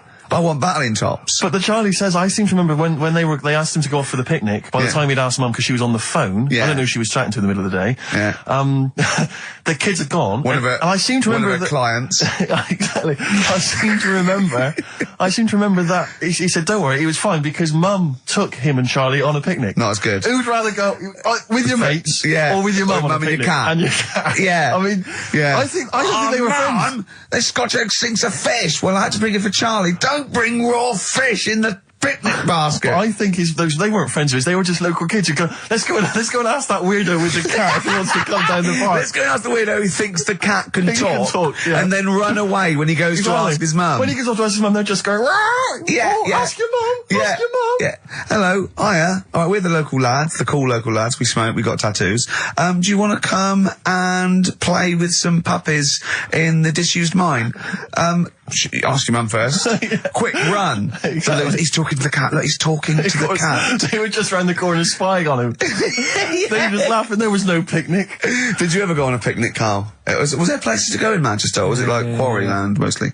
The problem with those adverts, like when I was growing up, they'd sort of give you ideas, because remember the Charlie's one, right? And we were on holiday, right? And I met these two lads who are knocking about with like mates and that. And that advert came on, and we thought it'd be a good idea to wind his mum up, because this advert had just been on saying, you know, kids are going missing in Wales, right? Yeah. So we said, oh, this will be a good laugh. We put the kid in the wardrobe. His mum came back from shopping, We said, oh, he's gone missing. We haven't seen him for hours. That's terrifying. I know. That's an appalling How old thing were to you? do. About 13. And what was his mum? She must have been Yeah, she was going mad, and that's when we thought, oh, God, we've gone... Will we say anything? Will we pretend we don't know where he is? Open the wardrobe, he'd suffocated. Yeah. That's horrible, Carl. I know, but Such a it's just cruel what you do, thing. isn't it? It's just what you do. Well, no, you do. What do you mean? It's just what you do. What was it? Was he in the wardrobe? Was he listening to this? Why didn't he go, Mum, it's all right, when he heard her crying? No, she wasn't crying, she was just panicking and, like, screaming a little bit and that. Screaming a little bit. Okay, we'll tell her when the screaming starts. Exactly, yeah. And then, what's the other thing? Like, on the same, like, you know, all this was going on when I was growing up. And, one time we're on holiday, and my mum says, right, if you're going on the beach, it's a big beach. But, you know, if you're going to go out and play there, I need to know where you are. So where are these bells? Where this cowbell around your neck? She gave me a balloon. Good idea. A balloon, and it just, you know, sort of attached to my arm, so wherever I was playing in the sea and that, you can see the balloon and that. Brilliant. But then the problem was, everyone else thought that's a good idea. And it was just like loads of kids with balloons and that. Oh, I ruined it. So that didn't work. Yeah. I had to bin that idea. Weren't you in a car park once? Oh, no, it was New Year. And we were all gathering up, you know, like in Trafalgar Square at New Year, everyone gathers and they have a big kind of party and stuff. Well, in Bristol, they do something very similar on a smaller scale. And I was there one New Year, I was with my friends, and I for some reason I picked up a balloon during the evening. You know, I don't know where I got it from, but I was holding this balloon, and these girls came up to me, and I thought, yeah, nice, you know, maybe a little New Year kiss. They came up, they said, hey, are you going to be here for a while? And I said, well, yeah, I probably will. They said, it's just that we've arranged to meet back at you at midnight. What do you mean? Because I was so tall I had a balloon. I was towering above everyone else. I said, what? I said, we're going to meet back at you at midnight. This is... They said, don't worry, you can go about your business because we can see you wherever you are. This is where Nelson's column is. No. No, this is in Bristol. Oh, right, okay, yeah. And so I'm sort of wandering around, and then at midnight these two girls turn up again, and some of these lads come and meet them, and they're sort of laughing and joking. I'm thinking, they're probably going to invite me back to a party. I watched them get in a cab. They went off. They had a wild night. But then I did have a balloon, so it was a great New Year for me. I did have a balloon. Oh, should we have a little bit of two-pack? Yeah, if you want. Yeah. There's a great lyric in this. It's picture me rolling, right? Mm. But at the end, he's saying about look at me now. I'm drinking Remy and I'm in a Rolls Royce. And he goes, oh yeah, I forgot the DA. Can she see me from here? Can you see me, ho? And I think this is like District Attorney turning on the radio and Tupac going around going, can that ho see me? She's going, yeah, I can see you. Yeah, it's brilliant. Tupac. I'll tell you what, we should get rolling. Rockbusters. No. All right? No. Well, he has done it. He just said that he was worried about it because we said it's the last one. What do you think, Carl? I just don't think can I just say now, Carl, seriously, I'm only responding to what we're getting on the email, which is people do not want Rockbusters. They really... There's one guy here he says, it's James Pooley, he says he's preempted Carl by giving my answers to this week's quiz. I don't know what the clue would be, but his answer is no van ear. Nirvana. Yeah, good. Nirvana, yeah. That sounds like one. Number 2, he's just guessed. I don't know, again, what the clue would be, but the answer is Kid Creosote. Yeah, that's good. That's a typical Rockbuster. That is brilliant. That's a better game. And the last one is Harry Seacombe. Yeah, that'd be good. So, maybe we should reverse it, so people and we have to come up with the clue for them. And we win the prizes. Yeah. Have you got prizes ready as well? It's all there, but... Oh, I feel sorry for him now. What the prizes would have been. I'd rather just give them away to the first person to email in, frankly, than have to go through the torrent of Rockbusters. Oh, God! Look at Carl's face! I wish you could... Oh, can't we get this on telly just for Carl's face? Hey, I'll tell you what we could do, Steve. You know, like Smiley Miley and that used to take the Radio 1 Roadshow out? Oh, man, that would be amazing. Come on. Should we take it out? Hello, Bournemouth. Yeah, how many miles have I done? Don't care. No, should we do this? How many miles have we done? Well, XFM's down the road. Yeah. 1. Yeah. Should we take it out the road just so they can see Karl Pilkington? To be fair, though, you're not really keen to leave W1, are you? Well, we wouldn't. Right, so where exactly would we take the roadshow? We'd do it outside. Outside the building? Yeah. Right, okay. And what would we do? It's called a roadshow because it's in the road, I imagine, isn't it? And we'd give away T-shirts? Throw in T-shirts, and then we'd have a band. We'd have band playing. What was that band playing tonight? I forget, something Diesel, was it? Yeah. See, instantly forgettable. I mean, that was my point, really. we could have them on. Yeah, great. Yeah. Get a couple of celebrity pals down. Someone from Big Brother 2. That would be ideal. Well, Josh, the other little gay fella. Yeah. He'd come on, just wave. Yeah. I'm beginning to like the idea. Yeah? Brilliant, yeah. So we'll have Josh, something Diesel, we're playing the Bull and Gates now, whatever it is. Yeah. Right, I'll throw out some T-shirts. Yeah. And then Carl will do a live Rockbusters. Yeah? Well, I don't know. Do you want it? I just think that ruins it slightly. It would just bring the whole afternoon down, Rick, I think. We get it sponsored by someone. Yeah? No? Well, I'm just trying to inject a bit of... Read the prizes, what they would have done. There's a PlayStation game here. I guess it's maybe not been released yet. It's a little demo of that. What's this? The American Song Poem Anthology. I don't exactly know what that is again, but lots of songs on there and a couple of compilations, arbitrary compilations, the Club Anthems compilation, the best summer holiday album ever. Wow. There it is again. You've certainly sold it to me, Steve. The best air guitar album again. Brilliant. And an old edition of Only Fools and Horses. So, you really haven't put the effort into the prizes, Carl. So if that's the prizes, if that's the whole point of the competition, and they're the best prizes you could conjure up, in God's name, how bad are the clues this week? That's why he doesn't want you to do it, Carl. All right, we won't bother. Forget it. Doesn't matter. Good. Excellent. Well, that's resolved. Brilliant. That's excellent. What we have got, though, is Educating Ricky, haven't we? Well, another one of my little things. Oh, it's brilliant, then. So how long's this going to last before you want to get ditched this? Well, we'll see. A couple of weeks. It's not like that, Carl. It's all one. It's one love, man. We're on the same team, man. Yeah, we're just one voice, man. One true voice. Like those lads. Yeah. They could play. Right, well, the Educating Ricky, They could right? play. Well, why don't we play a record and come back with Educating The Ricky? Wind, Cat Stevens. We need to get the jingle song. queued up as well. Yeah, I'll get the jingle queued up, No, yeah. I haven't got Neil Young lined up yet. No, not you, Young. Cat Stevens. I gave it to you. I know, we're not playing that yet. Can we just play a record? No, This I is just told you sounding to. rubbish. Well, I This is told you squabbling. to. See, so why aren't you playing the record I told you to play? Because we've just had something chilled, right, from Tupac. Let's lift it up a bit now with a little bit of blur. Right? Come on, play it. Oh, am I sure? I just have. Crazy beat there on XFM 104.9. Right, we're going to do Educating Ricky instead of Rockbusters. Incidentally, on the subject of Rockbusters, we've just had an email from Phil. He says, I could do with this week's rather shoddy array of prizes, as I'm doing a car boot sale tomorrow and need a bit more tact to fill the table.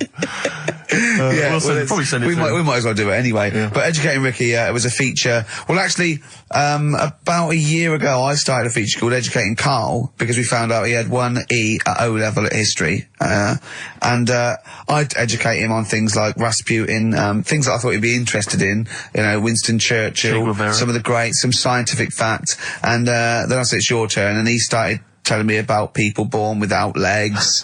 Some people have got a funny eye. There's a woman whose tongue's longer than her arm. And really, turning the screw on education. Yeah. So I don't know what he's got for me today. Maybe a dog born a cat. Let's have a look. We've done that one, we've done that. Is there, because often we should point out there's sometimes a crossover between Educating Ricky and Cheeky Freak of the Week, just in terms of subject matter. Yeah, so we've done Cheeky Freak of the Week. We've done all the freaks. What have we done with the Freak of the Week? There's a dog. There was a woman that had the back legs of a dog. What was last week? It was the girl who was born with 4 eyes, 2 mouths, and 3 legs. Sure. You weren't that impressed. So I thought if we've got to that and it's not impressing you. let's we are a spin tough that. audience, I Let's admit. spin it. Let's move on. Is there a jingle for Educating Ricky? Educating Ricky. Oh God. You've told me Educating Ricky. Very similar to some of the other jingles I've done. Well, they're made by the same people. Yeah, yeah. Right, Okay, what have you well, it's just, Educating Ricky is just stuff that I learn in the week, and I think that's interesting. I keep it up here, and then I share it with you, right? And, some interesting stuff. One of them, right? Mount Everest. Go on. I need more. Right, well, there's a problem. Yeah. Because people are leaving rubbish up there and that. And, people, whoever owns it is saying, is saying, forget this. They're leaving a mess and all that. But do you know why it's called Mount Sorry, Everest? what was that? That's one, is it? That's one. There's rubbish on Mount Everest. No, How many people go up there? Are we that's talking about people dumping old tellies and washing machines? Who's fed up? The Yeti? What are you talking about? No, I mean, that isn't what I'm educating you. I'm just telling, this is part of the story. I'm just telling you. It's just a bit of context for you. Like, they're leaving loads of rubbish up there. Well, they're not leaving loads of rubbish up there, are they? No, they are. They're apparently Not like like trams and washing machines and seagulls flying everywhere. I don't know. Anyway. Oh. But anyway, do you know why it's called that? You know why it's called Mount Everest? Why it's called Mount Everest? I know the mount bit. It's because it's a large mount, and if you climb it, by the time you get to the top, you need to have a rest. And that isn't the educating bit. I'm just telling you. It's not true. Well, we'll leave that. Well, right? no, Carl, in the name of everything holy, do you think that anyone named it because you have to have a rest when you've climbed it? Well, we'll see. We'll see what people say on email. But Well, it's definitely not. But anyway, that's one thing that I kind of thought, that's interesting. I'll remember that. I'll teach Ricky that, so you've learnt that. Right, now, are you familiar with this thing that they can do if you're dead, right? No, not if you're dead. It's like if you're ill and you know you're going to die, right? I don't know what this is anymore. Extraordinary. Have a rest. Extraordinary. Himalaya. What? Listen, this is an interesting fact. Come on. If you're ill but you know you're going to die.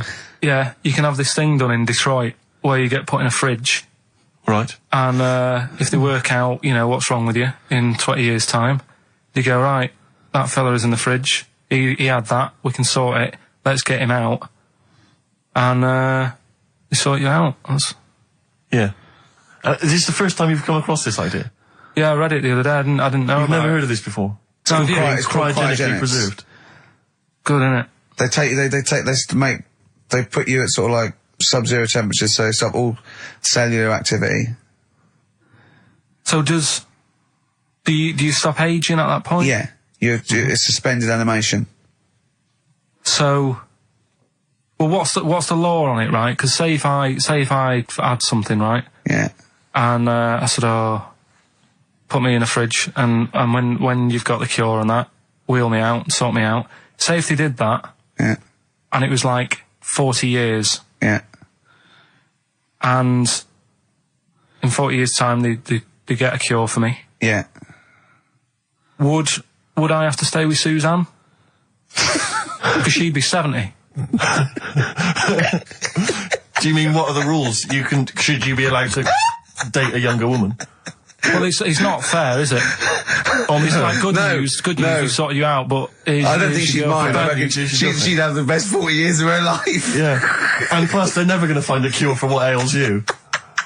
That is genius. That is brilliant. You come out, you're cured, and you go, oh no. I love the fact that's what he'd be lying there. If you could think while he was in that state, you'd be thinking, oh God. She's losing her looks. Yeah. Oh dear. But everything else as well, like, my job wouldn't be here. No. No. Although the figures would have gone up a little bit. Flat's probably gone or knocked down or whatever. Sure.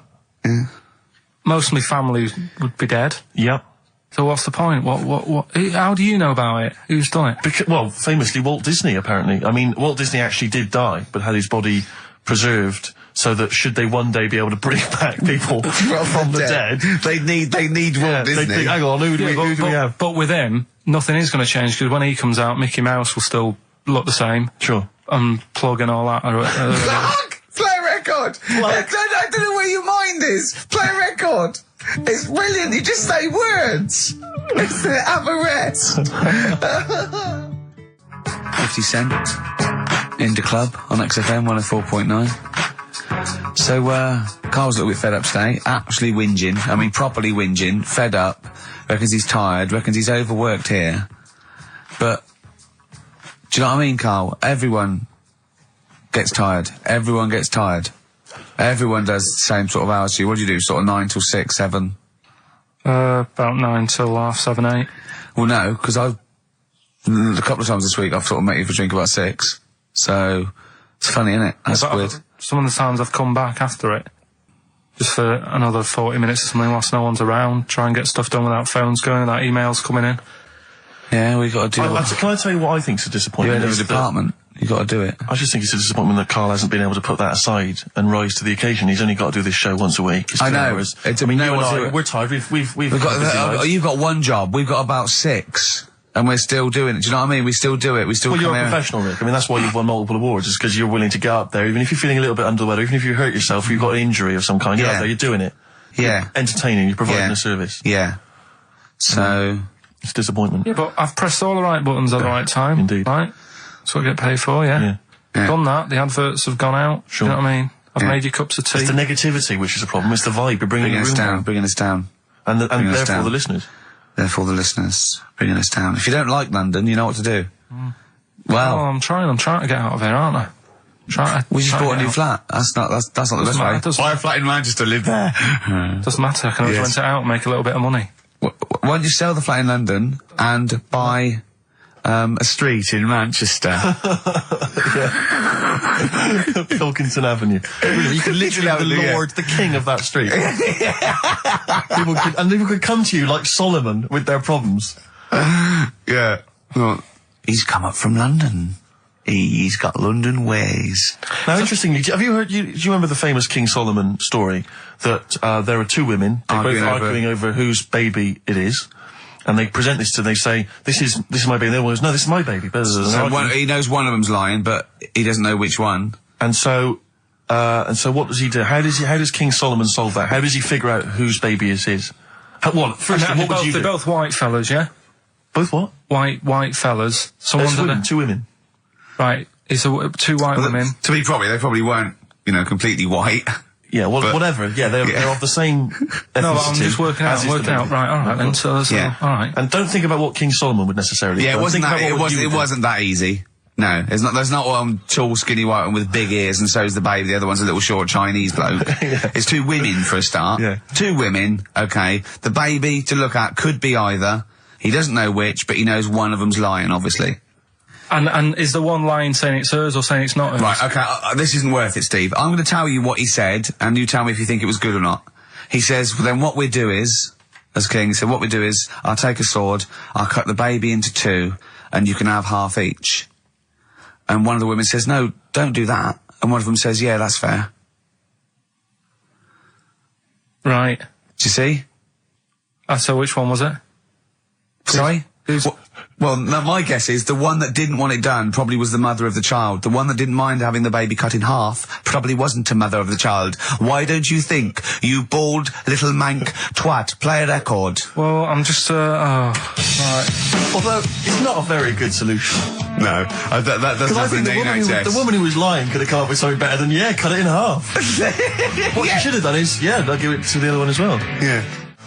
Jaded from Aerosmith on XFM 104.9. Just trying to pep things up. I know you're up there. I mean, we've got lots of work to do. We're filming soon. We've got loads of things, admin, DVDs, everything like that. We come in here. This is poxy. This is not a drop in the ocean, the sort of work and money we earn. Right, really? If we do this to keep charitable status. And yet you know, Karl, come on, what's the matter with you? Are we doing Rockbusters? I'll tell you what. Come on, Rick. I'll tell you what. Because it's your special day, and I want you to have a great time today. Yeah. We're going to do Rockbusters. If you cheer up, miserable. He just got ratty then. Go, no, don't push it on me head. Don't put it on me head. Right, what were you trying to put on me head? I was trying to put a pear on your head to knock it off with a ball, like William Tell, but it was because your head is so round and the pear was round. I tried to flatten it a little bit, and I didn't know it was a juicy pear. So I thought it'd be like just to crush it a little bit, and then he went mental because he had juice running down his face. Oh. Why is it my fault? The pear's a faulty pear. Exactly. Get proper fruit in here. It worked with the apple. That was fine. And then he gets ratty with me. Okay, let's not waste any time with Rockbusters. Can we really let's whip through it? Just whip through it. Just do the clues quickly. Quick, go Rockbusters. Right, go. Right, the first clue. Yeah, hurry up, faster. All the police cars are on fire. All the police cars are on fire. What's the initials? BS. BS. All the police cars are on fire. Good. What's the next one? The director of 28 Days Later is shouting about sleeping outside. Yeah. Okay. What's the initials for that? DB. Right. Okay. Okay. Yeah. Right. Go on then. He wants to be a sailor. Why is that? Yeah. Well, what's the initials there? B. Brilliant. Okay. Give them again quickly because I didn't quite catch the second one. But go from the top. All the police cars are on fire. Yeah. That's BS. BS. Yeah. The director of 28 Days Later is shouting about sleeping outside. Yeah, okay. DB. Yeah. Right? He wants to be a sailor. Why is that? Yeah. B. Okay, then, brilliant. Okay, now, Carl, you going to cheer up now? Email only, Ricky Gervais at virgin.co.net. Radio 1 Roadshow. Smiley Miley.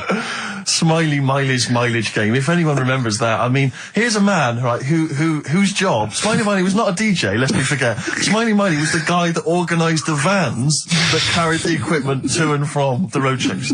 Because he was such a crazy personality. Because he smiled a little bit. Exactly. He got recognition, Carl. Longevity, lots of money, and lives where he wants to live. The town that he wants to live in. Why don't you just enjoy the town that you've chosen to live in, because it's so good? London. What towns have you been to? Have you travelled at all?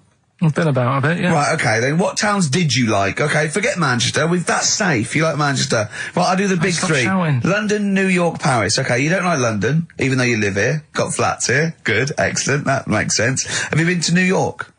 Yeah. What do you think? It's an amazing city, isn't it? Like it.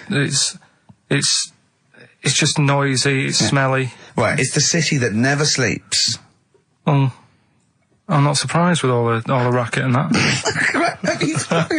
Paris, the city of love, the most romantic city in the world. Not really. I remember seeing an old woman in McDonald's in there, and it put me off. That's where that thing happened, where the old woman was. What did it say? Tell us. We talked about it before. The old woman in McDonald's. Yeah, and what happened? She was sat in the corner there with her legs open, no knickers on. All right. Oh God! That's Paris. Did that put you off your cheeseburger? Next city, where next? Have you been to, I don't know, the most beautiful city, Venice? Yeah, I've been there, yeah. It's good? No. Why? Because they sell it to you as if it is a romantic city.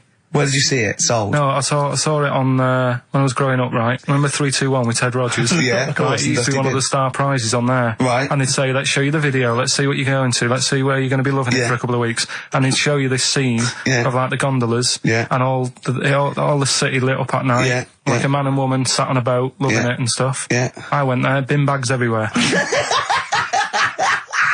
Play a record. Yeah, it's a mess. Play a record. It's London. That flooded. is Wish You Were Here with Karl Pilkington. All right. It's London flooded.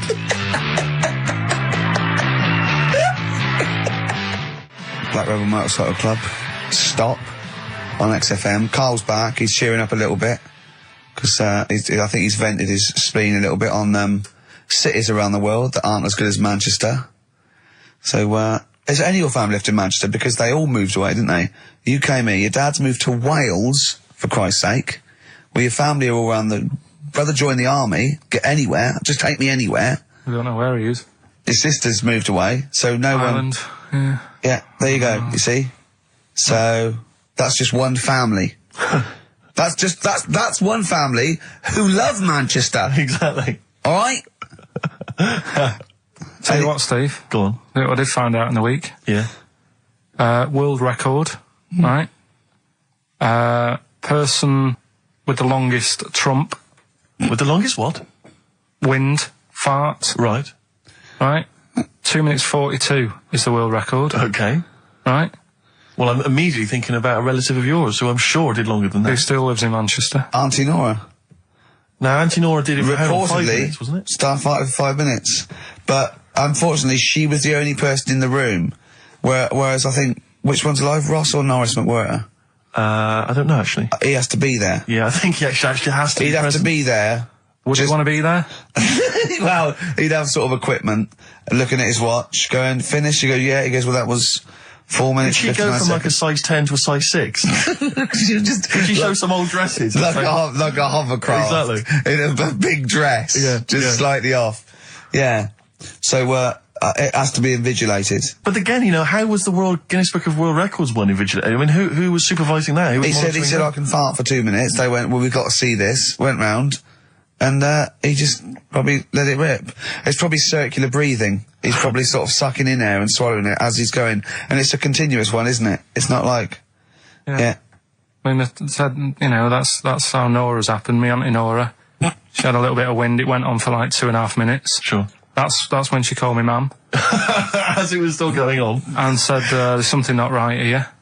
I'm And, leaking. She said, "Oh, can you send your dad round? You know, my dad." Yeah. Saying to me, "Man," With a cork. and With a lighter. I think this would be the best one I want ever. to show the kids something. he said, "I'll be there in a bit. Get the windows open." But what it was down to, because I was talking to Is my she mum the and one dad with the about split it. tennis ball? Yeah, Can we not talk about that again? I was talking to my mum and dad about it, saying, you know, why do you think it happened and that? And it's because she never chucks food away, right? And she'll sort of mash it all up, and she's got all these ice cream tubs in the fridge that are just full of Cabbage like water. old mashed up food. Really? And she prepares everything. Right, she doesn't work, she's retired now, she's got nothing to do all day, but everything's got to be ready Still for her. calls in sick. Do you know what I mean? Everything's got to be done. Even though, if you're going round to her house and you're going there for tea, it's like, what time are you coming? And it's like, well, I don't know, maybe 5, maybe 6. Yeah, you're Well, no, late, I need because to you're know, late I when you need have to to meet know. us at 5 or 6. Do you know what I mean? That's what... So sorry, when you say she mashes up food, she literally takes the remnants of a dinner, could be sort of some... Anything. And just smashes it all up into a... Yeah. And then what does she do with it? Put it in the fridge, and she's got it in the fridge, it's like January, February, March, she's got all these ice cream boxes that are just full of... But she doesn't... She reheats it and eats it. Oh, then she, puts I it in thought a she was pan. just keeping it as a No, no, no, souvenir no. of each meal she'd had. No, put it in a pan, warm it up. Oh, that's and that's what it grotesque. is, it's just... A lot of vegetation, is it? Yeah. Why does it only happen once, or does she save it up once a year, just let it go? I don't know. Well, she is mad, she's... Yeah, she sounds potty. She doesn't answer the phone anymore in case there's a burglar. Checking if she's in. It's like, well, answer it and then they'll know you are in and they won't come round. Yeah. Mental. Well, they can't be sure then, can they? What do you mean? Well, if there's no, well, I go, well, maybe it's someone just... They are in, but they're hiding. Whereas if Auntie Nora goes, it's Auntie Nora, we can nick... She'll be farting. We can sneak in when she does a loud one. Because we'll be aware of the telly. What's stopping it? It's got a valance round it. It's got caught on the cat. So, have we got a recap on Rockbusters? Anyway? No, recap. just has anyone got the right answers? Has anyone got the right answers? Let me just check here. Here's one from someone who just says, he's given an answer. Answer to number 1, I. Number 2, don't. Number 3, care. Right, okay, is he close? Has anyone got 3 answers? I can't find one with 3 answers. So, again, you've done something wrong, Carl. No, no. This isn't radio, play a record. There you go. Someone's got it. Give it to them. Fine. Okay, give us the clues again. We'll give the answers straight away. Yeah. No fanning around. Yeah, Right. it's really pointless. Number 1. Yeah. All the police cars are on fire. BS. BS. Yeah, what was that? I can think of something. Go on. Blazing Squad. Brilliant. Okay. Right. The director of 28 Days Later is shouting about sleeping outside. Yeah. That's Dan Yell Bedingfield. Right? Danielle We never- Bedingfield. Right, we'll never let him do this again. I told you I washed my hands of it. I know, but I Why just did you thought... let him? Why do you... Because he was grumpy. But this is what happens. Look what's happened. Danielle Bedingfield. That's what happened. The director of... So Danny Boyle, so Dan, right, all that for Dan, but shouting about being... Dan Yell Bedingfield, right? What's the last one? He wants to be a sailor. Why is that? Yeah? Beyonce. What does that mean? Beyonce. He wants to be on the sea. Play record. You're never doing it again. You I just can't- signed your death warrant. What have we You're done? never doing Rockbusters again. And if Monkey News is about that, we ban that as well. We've And we're unleashed it. serious this time. So Joe in Catford. Stuff off to you. Oh, I can't believe what we've done. He's even doing the shout out. There you won. Well done on that. What have we done, Rick? What have we done? World Party, is it like today? Still to come. We've got Monkey News, is that right? Yeah. Yeah, we're guaranteed Monkey News. But I tell you what, I know, I can look, the look in your eye, You Rick, know what tells I me want? everything. Just play some. Adverts. There's a little sailor fella. He wants to, join the Navy. Why? Beyonce. Beyonce. Knowles. Is his surname? Yeah. Midshipman Knowles. Now, Carl, we're going to do another edition, I think, of Wish You Were Here, because that really cheered you up, didn't it? So on. Where else you been? Have you been, you've been around Europe, haven't you? You've been to any hot country? You've been to Greece? Greece. Turkey? Done Turkey, yeah. Yeah. Been to Turkey. Little fellas. Little midgets working in the canteen in the hotel I was in. Okay. Astley Suzanne as well. Okay. Have you been to Scotland? Once for the Edinburgh Festival. Go on. That's where I looked out in my hotel room, saw a traffic warden putting a ticket on some bin bags. Brilliant. Because they'd gone into the road. So that's Turkey, Scotland. What about places here? Have you been to the West Country where we? Have you been to my neck of the woods, Bristol? I haven't been around. What else is around there? Bath. Been to Bath. Yeah. Yeah. What do you make of it? Once you've been, probably don't need to go again because it's sort of old and they don't change anything. Okay. Do you know what I mean? That'll be So the once you've Roman been- spa he's talking about. Right. I think. What about Brighton? Not gay people. Right, okay, thank you. Next week on Wish You Were Here, we'll go to some other places where there are gay people. Fascinating. And Brilliant. Another extraordinary insight there. Carl, can we have some monkey news? Well, just before we do monkey news, right? Can I do a little psychological test on you? On me? Yeah, Okay. it's brilliant. This someone emailed it in. Brilliant. Right, little story with a question at the end. Okay. Right, right. This is going to be so annoying. No, it's not. Honestly, Well, it is, because you're going to think it's science and it's going to be trite. all right. Well, Go on. right. Little story first. Right, there's this funeral, right, and this girl was at a funeral. Same funeral? Yeah, Right. it was a mother's funeral. Oh, yeah. Right. She met this fella who she didn't know, right? But she thought this fellow who she met was amazing. She didn't know him, right? But she thought he was brilliant, right? Like a dream fella. Right. And she fell in love with him, right? But never asked for his number, his phone number, Right. And she couldn't find him. Now, a few days later, the girl killed her own sister, right? Yes. Question is, why did she do that? Okay, well, it's one of those stupid things then, isn't it? So it's not logic, it's what am I thinking? No, it's not. Seriously, it's a proper, it's real mental logic. test. It's a proper mental test. A mental test. It is a bit mental. So you understand the story, yeah? Kind of. Let me just get it right. So there's a funeral. A girl goes to the funeral of her mother. Yeah. She meets the guy, or she meets the guy at the funeral. She meets the bloke. He looks all right. I fancy a bit of that. Right. Has a chat with him, Yeah. but doesn't get his name, doesn't get a phone number or anything. So to cut a long story short, the things are asked, right? So the reason she kills her own sister, is this something to do with finding out something about the man she met? Well, just answer the thing. Just why did Oh, okay then. I'll answer it then. She went mental. He was a spy called Derek. What do you mean, just answer it? Anyway, I'm testing Steve. Right. Well, she killed her own sister because her sister had stolen some money from her and was sleeping with her husband. Is that it? Well, That's an answer. It's an answer. It's an answer. I don't know. What's the answer on the paper? So, Well, come on. come on!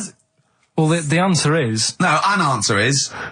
that she was hoping that the guy would appear at the funeral again. He'd go to the funeral. Right, that's not a proper psychological test. It is, It's it one of says those here. stupid little shitty things. It says It's here. like a man goes into a field and dies. Why? His parachute didn't open. That's what I'm thinking. I'm surprised you learn anything. Oh, Honest to I God. love I'm that. surprised you Romeo learn and anything. Juliet. Oh, Juliet's a fish. It said she was hoping that the guy would appear again at a funeral. If you answered this correctly, you think like a psychopath. This was a test by a famous fella, right, who used it on killers, and most of the killers got the answer right. Did you also think that? Was that the answer that you gave when you first I read didn't it? know. I didn't know. But I wondered what you would have got. Good. So that's proof but I'm not a yeah, psychopath. but that's the point. But it's a psychological test for looking at something very, very specific. What's up with that? Well, what was the best that could happen? That he'd got it right, so he is a psychopath. What annoys me is you're not happy with that test, but before you wasted 3 minutes trying to balance a pear on my head. What were you getting out of that? Let's play a song and have some monkey yourself again.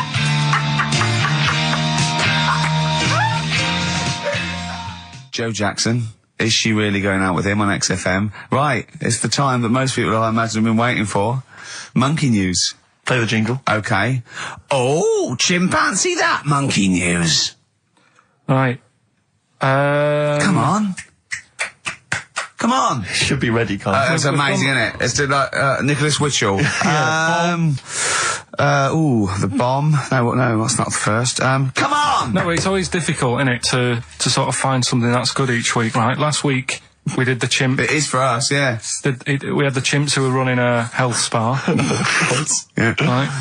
We've covered the one who nicked a car to go on to Spain to sort his future out. All shite. The hairdresser, I think we've done that one, the little monkey hairdresser. This week we're looking at monkeys that they use in.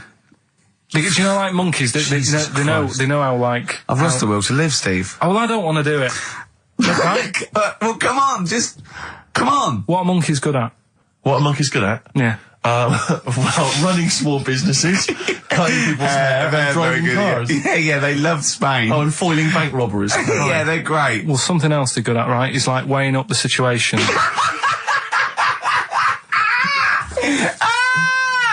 Oh, God! If you stick them in like a field with loads of like obstacles on it, right, they're good at sort of, I can get over that, and I climb over that, I'll swing from there to there, that sort of thing, right? Okay. So the people in charge of somewhere, I've thought... somewhere! Come on. I've thought we can use that skill, right? And what they've done is they've got a load of little monkeys, right? They've given them an IQ test. Yeah. And the ones that score above 80, right? Get to produce this show next week. Join the army.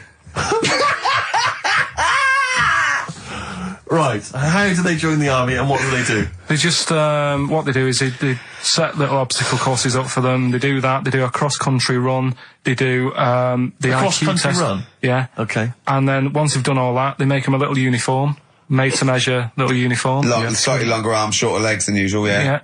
And, basically then they taught how to use a gun and that sort of thing. Yeah, of course they are. You're talking rubbish again. This came through literally, pretty late on, so... So you've not had a chance to corroborate all the facts, as usual? Just have a look. Right, it's the bit I'm looking for is, well, A, why are they doing it? Why are they doing it? Yeah. Why do we need monkeys in the army? And secondly, why are we giving them guns? I'll just check to see if any of that... I love that we only let gays in recently. Yeah. Talk amongst yourselves. Yeah. Just have a look. I can't read it. There's too much pressure. Well, it's rubbish. But it's rubbish. They don't get it. It's the way that there are things there are animal cores, right? There are horses, there are dolphins, sea lions. There are lots and lots of animals in the army, but they don't have to pass an obstacle test as such, and they're not taught to fire guns. You straight away assume that there's going to be loads of squads of men and then just one little monkey in the middle. Like, he came second on the test. He's in, boys. What do you think, Steve? You've read it? Well, as ever, Carl, this is an arbitrary email sent by one of our listeners. You know what Ricky and I think of them. and so we're not really basing this on hard evidence. We're basing it on the ramblings of one of our listeners. Rubbish. Once again, lazy, rubbish, uncorroborated, nonsense. The stupid test that you got wrong. Rick, that sounds like monkey news to me. I wanted to play those adverts for you on XFM 104.9. Well, that's about it. We've had some tears and laughter. I mean, the only real thing that we learned from today's show that's corroborated and is absolutely true is that, remember, Mancunians take off more sick days than any other area, 11 days per year, compared to sort of like 8 Liverpool. And from that we extrapolate, do not trust Mancunians. Well, I'm not saying that. I think that's a bit harsh. I'm saying, make sure you get in writing that they're not going to have more than sort of like the average number of days off per year. Yeah. Or if they start taking loads off, fire them. Yeah, do you know what I mean? All right, Carl, you've had a good day? We're going to end with a beautiful song, aren't we? Just to show we're all still friends. It's Jimmy Webb and his version of Galveston. See you next week, I guess. Bye. XFM 104.9. Lovely, that one. Now, again, I broke the rules in the week. I met up with Carl. I had lunch with him. And we were chatting and having a cup of tea. And it got onto one of Carl's favourite programmes, was the Tales of the Unexpected. Ah, of course. And all I can think is that he's probably the only person in Britain where they were unexpected. I mean, to him, when that twist came in, you go, gee, I can't... Yeah. Oh, God. Can't believe So it was the tree that did it. I mean, he was probably the only... And we were telling all these stories of horror, and he liked horror stories. And I told him this story, and I don't know if this will come across the way, but I told him this story. It was a short. It was a horror short. This was a film you saw, was it? Yeah. And what it was, it started off, just there'd been a car crash. You see, it's a horrendous wreck. And you saw it from the point of view of the person in the car. And he was calling for his mate, and he was going, Dave... And he sort of looked over and saw a body without a head that had been thrown at. He goes, "Oh no, Dave!" And then into the field of view came Dave, his mate, and looked at him with a look of horror. And then it sort of went black, and you realised that he was just a head, and it had been his body. Oh wow! Right? Yeah. And I said, then it came up at the end at the executions in the French Revolution. People experience consciousness for and he went, "Oh." No, he said, it wouldn't be for that long. And then he went, if it was a chicken, it would work. Imagine remaking that film, but it's two chickens in horrendous car crash. Their own fault for driving. It would work.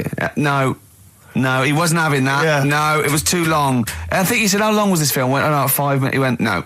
It would work if it was a chicken. I like the way that Carly was something like when you relate an incident like that, he's appalled and offended and annoyed by the people that made it, even though he's never seen it. Oh, he's annoyed. Yeah. Do you have a favourite Tales of the Unexpected, one that you remember particularly that shook you up? Yeah, we were talking about the one on where there's some woman in prison. Have you seen that one? I can't remember them all. Right. This woman's in prison. Yeah. And she gets a bit friendly with the guy who takes the dead bodies out. Right. And he said, I can get you out of here. He said, what you've got to do, right? You've got to, at midnight... When you hear the bell toll, that means there's been a dead body. Yeah, there's been a dead body. So what you've got to do is go into, like, the place where all the dead bodies are, get in the first coffin on the right, and then I'll come along and carry you out, and you can run away and escape, right? So she goes, yeah, all right, then. So she hears the bell go. I'll bury you, right? And then I'll come back later and dig you up. Right. Yeah, but that's the point. It doesn't matter. It does matter. Trust me, Carl, it really matters. Okay. Listen, I don't know if I'm going to ruin this for people at home. Yeah. Can I just skip to the end? I would imagine that she gets buried and he doesn't come back, and she has to get buried alive. Better than that. So she gets in the coffin, and she's lying there for ages. She's buried. She can feel a bit of movement going on, so she's obviously, being carried somewhere, so she's thinking, this is it, I'm getting out. And she's lying there for ages and thinking, why isn't someone coming and lifting the lid off this? Do you know what I mean? Letting me get out. So she's really bored. She gets a lighter out, right? Lights it to have a look at who she's lying on. It's only the fella who said he'd help escape. Oh. How bad is that? That is... How bad is that? So it is quite important that she's buried alive then, isn't it? In retrospect, you realise that the jeopardy is that she's buried alive and can't get out. Yeah. It makes it so much worse, doesn't it, than just like lying in the morgue and going, actually, I'm getting out of here. Yeah. This isn't going to work. Look at Carl's face. Having told that, he's so pleased. His face is lit up. He's beaming like a child. Have you seen any? Is that your favourite horror thing ever? What was that one you told me about with the porn? That was a good one. Oh, this was fantastic, right? Right. There was this. Sorry, can I just check now? We're just remembering classic episodes of the Tales of the Unexpected. No, this is important. Well, I saw one, right? I saw one on Tales of the Unexpected, right? And it was these two gents. What they used to do, they look down the obituaries and they'd blackmail the wife or the son of a dead eminent person, like might be a priest or a doctor, like that, and they'd go and they'd say, he bought some erotic stuff from us before he died, and he owes 100 guineas and all this sort of stuff, and they'd pay up because it'd be so embarrassing. They just didn't want them, so they'd just pay him, right? And this one bloke said, who are these people? I'll meet with them. And he goes round there, and he goes round, and they go, your father. He goes, my father could not have bought any erotic material from you. They did it. He goes, he couldn't have. He's blind. Right? And that was the twist. And Carl went, so it was magazines, not videos then. Yeah. Now think about it, Steve. Is that so stupid? Well, presumably it was set in olden times because people, professional pornographers don't tend to call it, erotic material. Yeah. They tend to call it, juicy jugs or whatever. But more than that, I don't understand how a video is going to be any use to a blind person either. I know that you can hear the sound, Carl. Look at him nodding like he's caught me out. Yeah, what sound will you hear? Do. Your meter needs looking at? Yes. Cut. What's then? What's that? Then it's just noises, isn't Occasional groans. Yeah. Right. You could listen through the wall at your neighbours. He does. I mean, that's why I save a lot of money. But I thought you were going to point out, Carl, that they could have had a Braille porno. Now, have you thought of that? Look, feel the lumps on that. Exactly. Think about it, Carl. Think about it. You're excited now. Yeah. Your girlfriend's away, Carl. Yeah, but she's great as only under the cupboard. No, she's a good-looking lady. Oh. What do you make of the first genetically modified baby? Oh. Are you worried about this? Do you know what did they do? What? Let me see what it says here. Well, isn't it just choosing the, eye colour? Well, this is the concern, isn't it? That in the future you'll be able to decide whether it's a boy or a girl, how intelligent it is, what it looks like, is it handsome, is it ugly? Obviously, no one will choose an ugly baby, and so on and so on and so on. And so it means that where will it lead? Where will it end, Carl? Are you concerned? I've thought about this a lot. What will us three look like in the future if they're being, genetically modified beautiful people? What will we be like? How will we be considered in society? True, yeah. But we've talked about this before, haven't we? About the cloning thing. Yeah, that's a bit weird. Yeah. But I don't think it matters, because at the end of the day, right, you might look like some other kid, but it's the way you're brought up that will change your features and the way you are, your personality. If you lie, you get a long nose, don't you? Well, no, but listen, right, because I remember when we, I was growing up on this estate. This is going to be good. Go on. No, it's not. It's just an example of how this doesn't work. Go on. So we don't need to worry, sort of thing. Sure. Right? Okay. So I'm growing up on this estate, and there was this woman about 4 houses down. Right, it's a bit rough. All right. Didn't fancy her. Oh God, no. Right, but she had a baby. Well, tell me about her first. I'm interested in this woman. Why was she? It was a very. Like a man in a dress. I mean, I didn't grow up in a posh house or anything. And I'm not saying that if you live in a bit of a rough house, you're a bad person. What does she look like? But anyone can tattoos, clean up. Look like Tony Green with a fag on. They didn't clean up much, right? Oh. Which, even if you've not got a lot of money, you can still try and make the place look nice. Yeah. Right. But she didn't, and a kid used to take a horse into the house. Sorry. Whoa, Neddy. What do you mean a kid used to take a horse into the house? Where did he get a horse? Must have nicked it from somewhere. Must have So you've seen a horse in it? No. What, is that from outside the saloon round the corner? Yeah, was it just tied up with a bit of lettuce? Right? And, that's great. Did Big Jake come looking for it? I'd been out. So let me get this. This was before the lynching stopped or after? Where did he get a horse from? What do you mean he must have nicked it? His mum said, where'd you get that from? I bought it. All right then, but keep it out of the kitchen. I don't want you going Catlin rustling. Where did he get a horse from, Carl? And how long did he have it for? Was he leading it or riding it? Mum, open the door, I can't stop. I can't stop it. Open the patio door as well. Looks like we got us a runaway. What do you mean? I don't know, but the thing is, they couldn't afford to buy one because they're not cheap. So I'm just guessing. Maybe that's wrong of me. But I think... He had a horse? Yeah, right. So that's why the family didn't have any money. They'd spend it on the horse. No, I don't think, that's what I'm saying. I don't think they would have bought it. So anyway... Yeah, it's wise to whisper, Carl, in case they're listening. Yeah. And they could be in the room next door. It's not buying it, it's keeping it as well. So I was like in the car with my dad coming into the avenue, and you used to have to drive down it to turn round and sort of go back to our house. You had the traditional method of transport. Yeah. And the horse was in the lounge. Reading a paper. Just like walking around. Oh God! What? And when I was doing, I tried to earn myself some money once by flogging little flowers in plastic cups. What? This is genius. It just keeps coming. What do you mean you're trying to flog little flowers? What do you mean? Wait. Let's play a record. Let's play a record and come back to this. This story's going to just unravel and unravel. It's going to go on for hours. Let's play a track, deeper and deeper. It's like an onion, isn't it? We've created a whole world here where there's a man living with a horse. Just walking around the lounge. I come from the West Country. I've never heard anything like that. I just think of a big sort of like orange carpet and it's got a rediffusion telly and this horse going, I'm fed up in here. Exactly. This is really... I am not taking the rubbish out again. Yeah.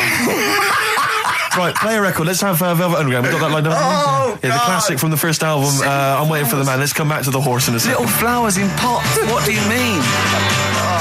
From that classic first album, Velvet Underground and Nico, which apparently peaked at a disappointing 171 in the US charts. Think of that. And that's obviously Lou Reed, the Velvet Underground, and Waiting for the Man. Yeah, great track. So we were talking, we were doing White Van Man, and we got onto... We got on to genetically modified babies, but and then somehow... Carl started telling a story about someone with a horse, and then he got onto... He was trying to make money selling flowers. Just do the flowers briefly. Well, hang on, I just want to recap slightly. So there was a family, and who had the horse in the family? It was... Because you lived on an estate in Manchester. So the mother was a right pig, apparently. Well, I don't know if that's you relevant. don't need to go that far. But what I'm trying to do is like make a picture for you so you understand. What did she look like? Who did she look like? Bit of a, and no disrespect to her, bit like Pauline Quirk. Quirky, yeah. Right? Okay, I knew you were going to say that. Yeah. I knew it was going to be Pauline. Did she have any tats? I've never got that close to it. Okay, all right. So who had the horse? Was this her son or her husband? No, her daughter. Her daughter had stolen a horse. Yeah, from I don't know where. There was I think there was some stables down the road or something. And they kept the horse in the house with them. They kept it in the house. Did they didn't get have caught? it for long. No. Sorry, and you said you were in the house one day and you saw the horse. No, in there. what happened was I was. They did this thing at school about raising money for charity, right? For some local charity. And they said you can do anything to raise money, and they came out with all these ideas, and I thought that's good. What was the charity? Well, I don't know. I thought forget the charity. Yeah, that's just a good money making overnight. So you're a charity. So, so I asked my mum for some because she used to have a lot of flowers around the house. Sure. I said, can I just take some snippings off them, and I'll go and buy some plastic cups, and got some soil out of the garden, planted the bits of plants in them. Yeah. Got a tray. Yeah. Had about 25 plants on it, selling them for 25 pence each. Excellent. Did you sell any? Yeah, so loads. Did you just cut? You didn't just cut them and stick them in the soil? Yeah, they wouldn't have survived. Oh. But I think people sort of thought, well, good on him for trying. But anyway, so I went round to theirs because I thought their house could do with a bit of colour and stuff. Yeah. So it's a bit rough. So as I went... The horse went, thank God for that breakfast. They've been feeding me kitty cat. So I got up to the door and they opened the door and it was one of them houses where no carpet. Yeah, a horse in the living room. You know. We've all been there. And the horse was walking around the living room. Oh. I looked quite happy and everything because I always say that about animals. Black Beauty was on. Yeah. Well, think about it, right? If you were a horse, where would you rather be? In a little wooden hut with a load of hay, or in like a house with a central heating, 3-piece suite, and a telly and that? Telly and that. No, but I was saying this the other day. And an Atari, right? I was walking through London. Commodore 64, yeah, rubbish. Exactly. Walking through London with Suzanne, right? Yeah. And you know, like homeless people always have dogs.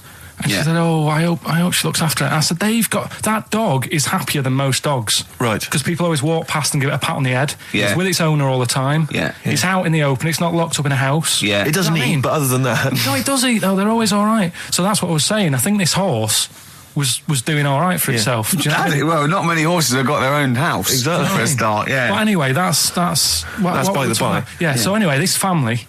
Who's a bit? What were we talking about? It was about cloning, genetically modified kids and all that stuff. Yeah. Right. Now, what I'm saying is, you could say, right, Steve, you could have a baby, right?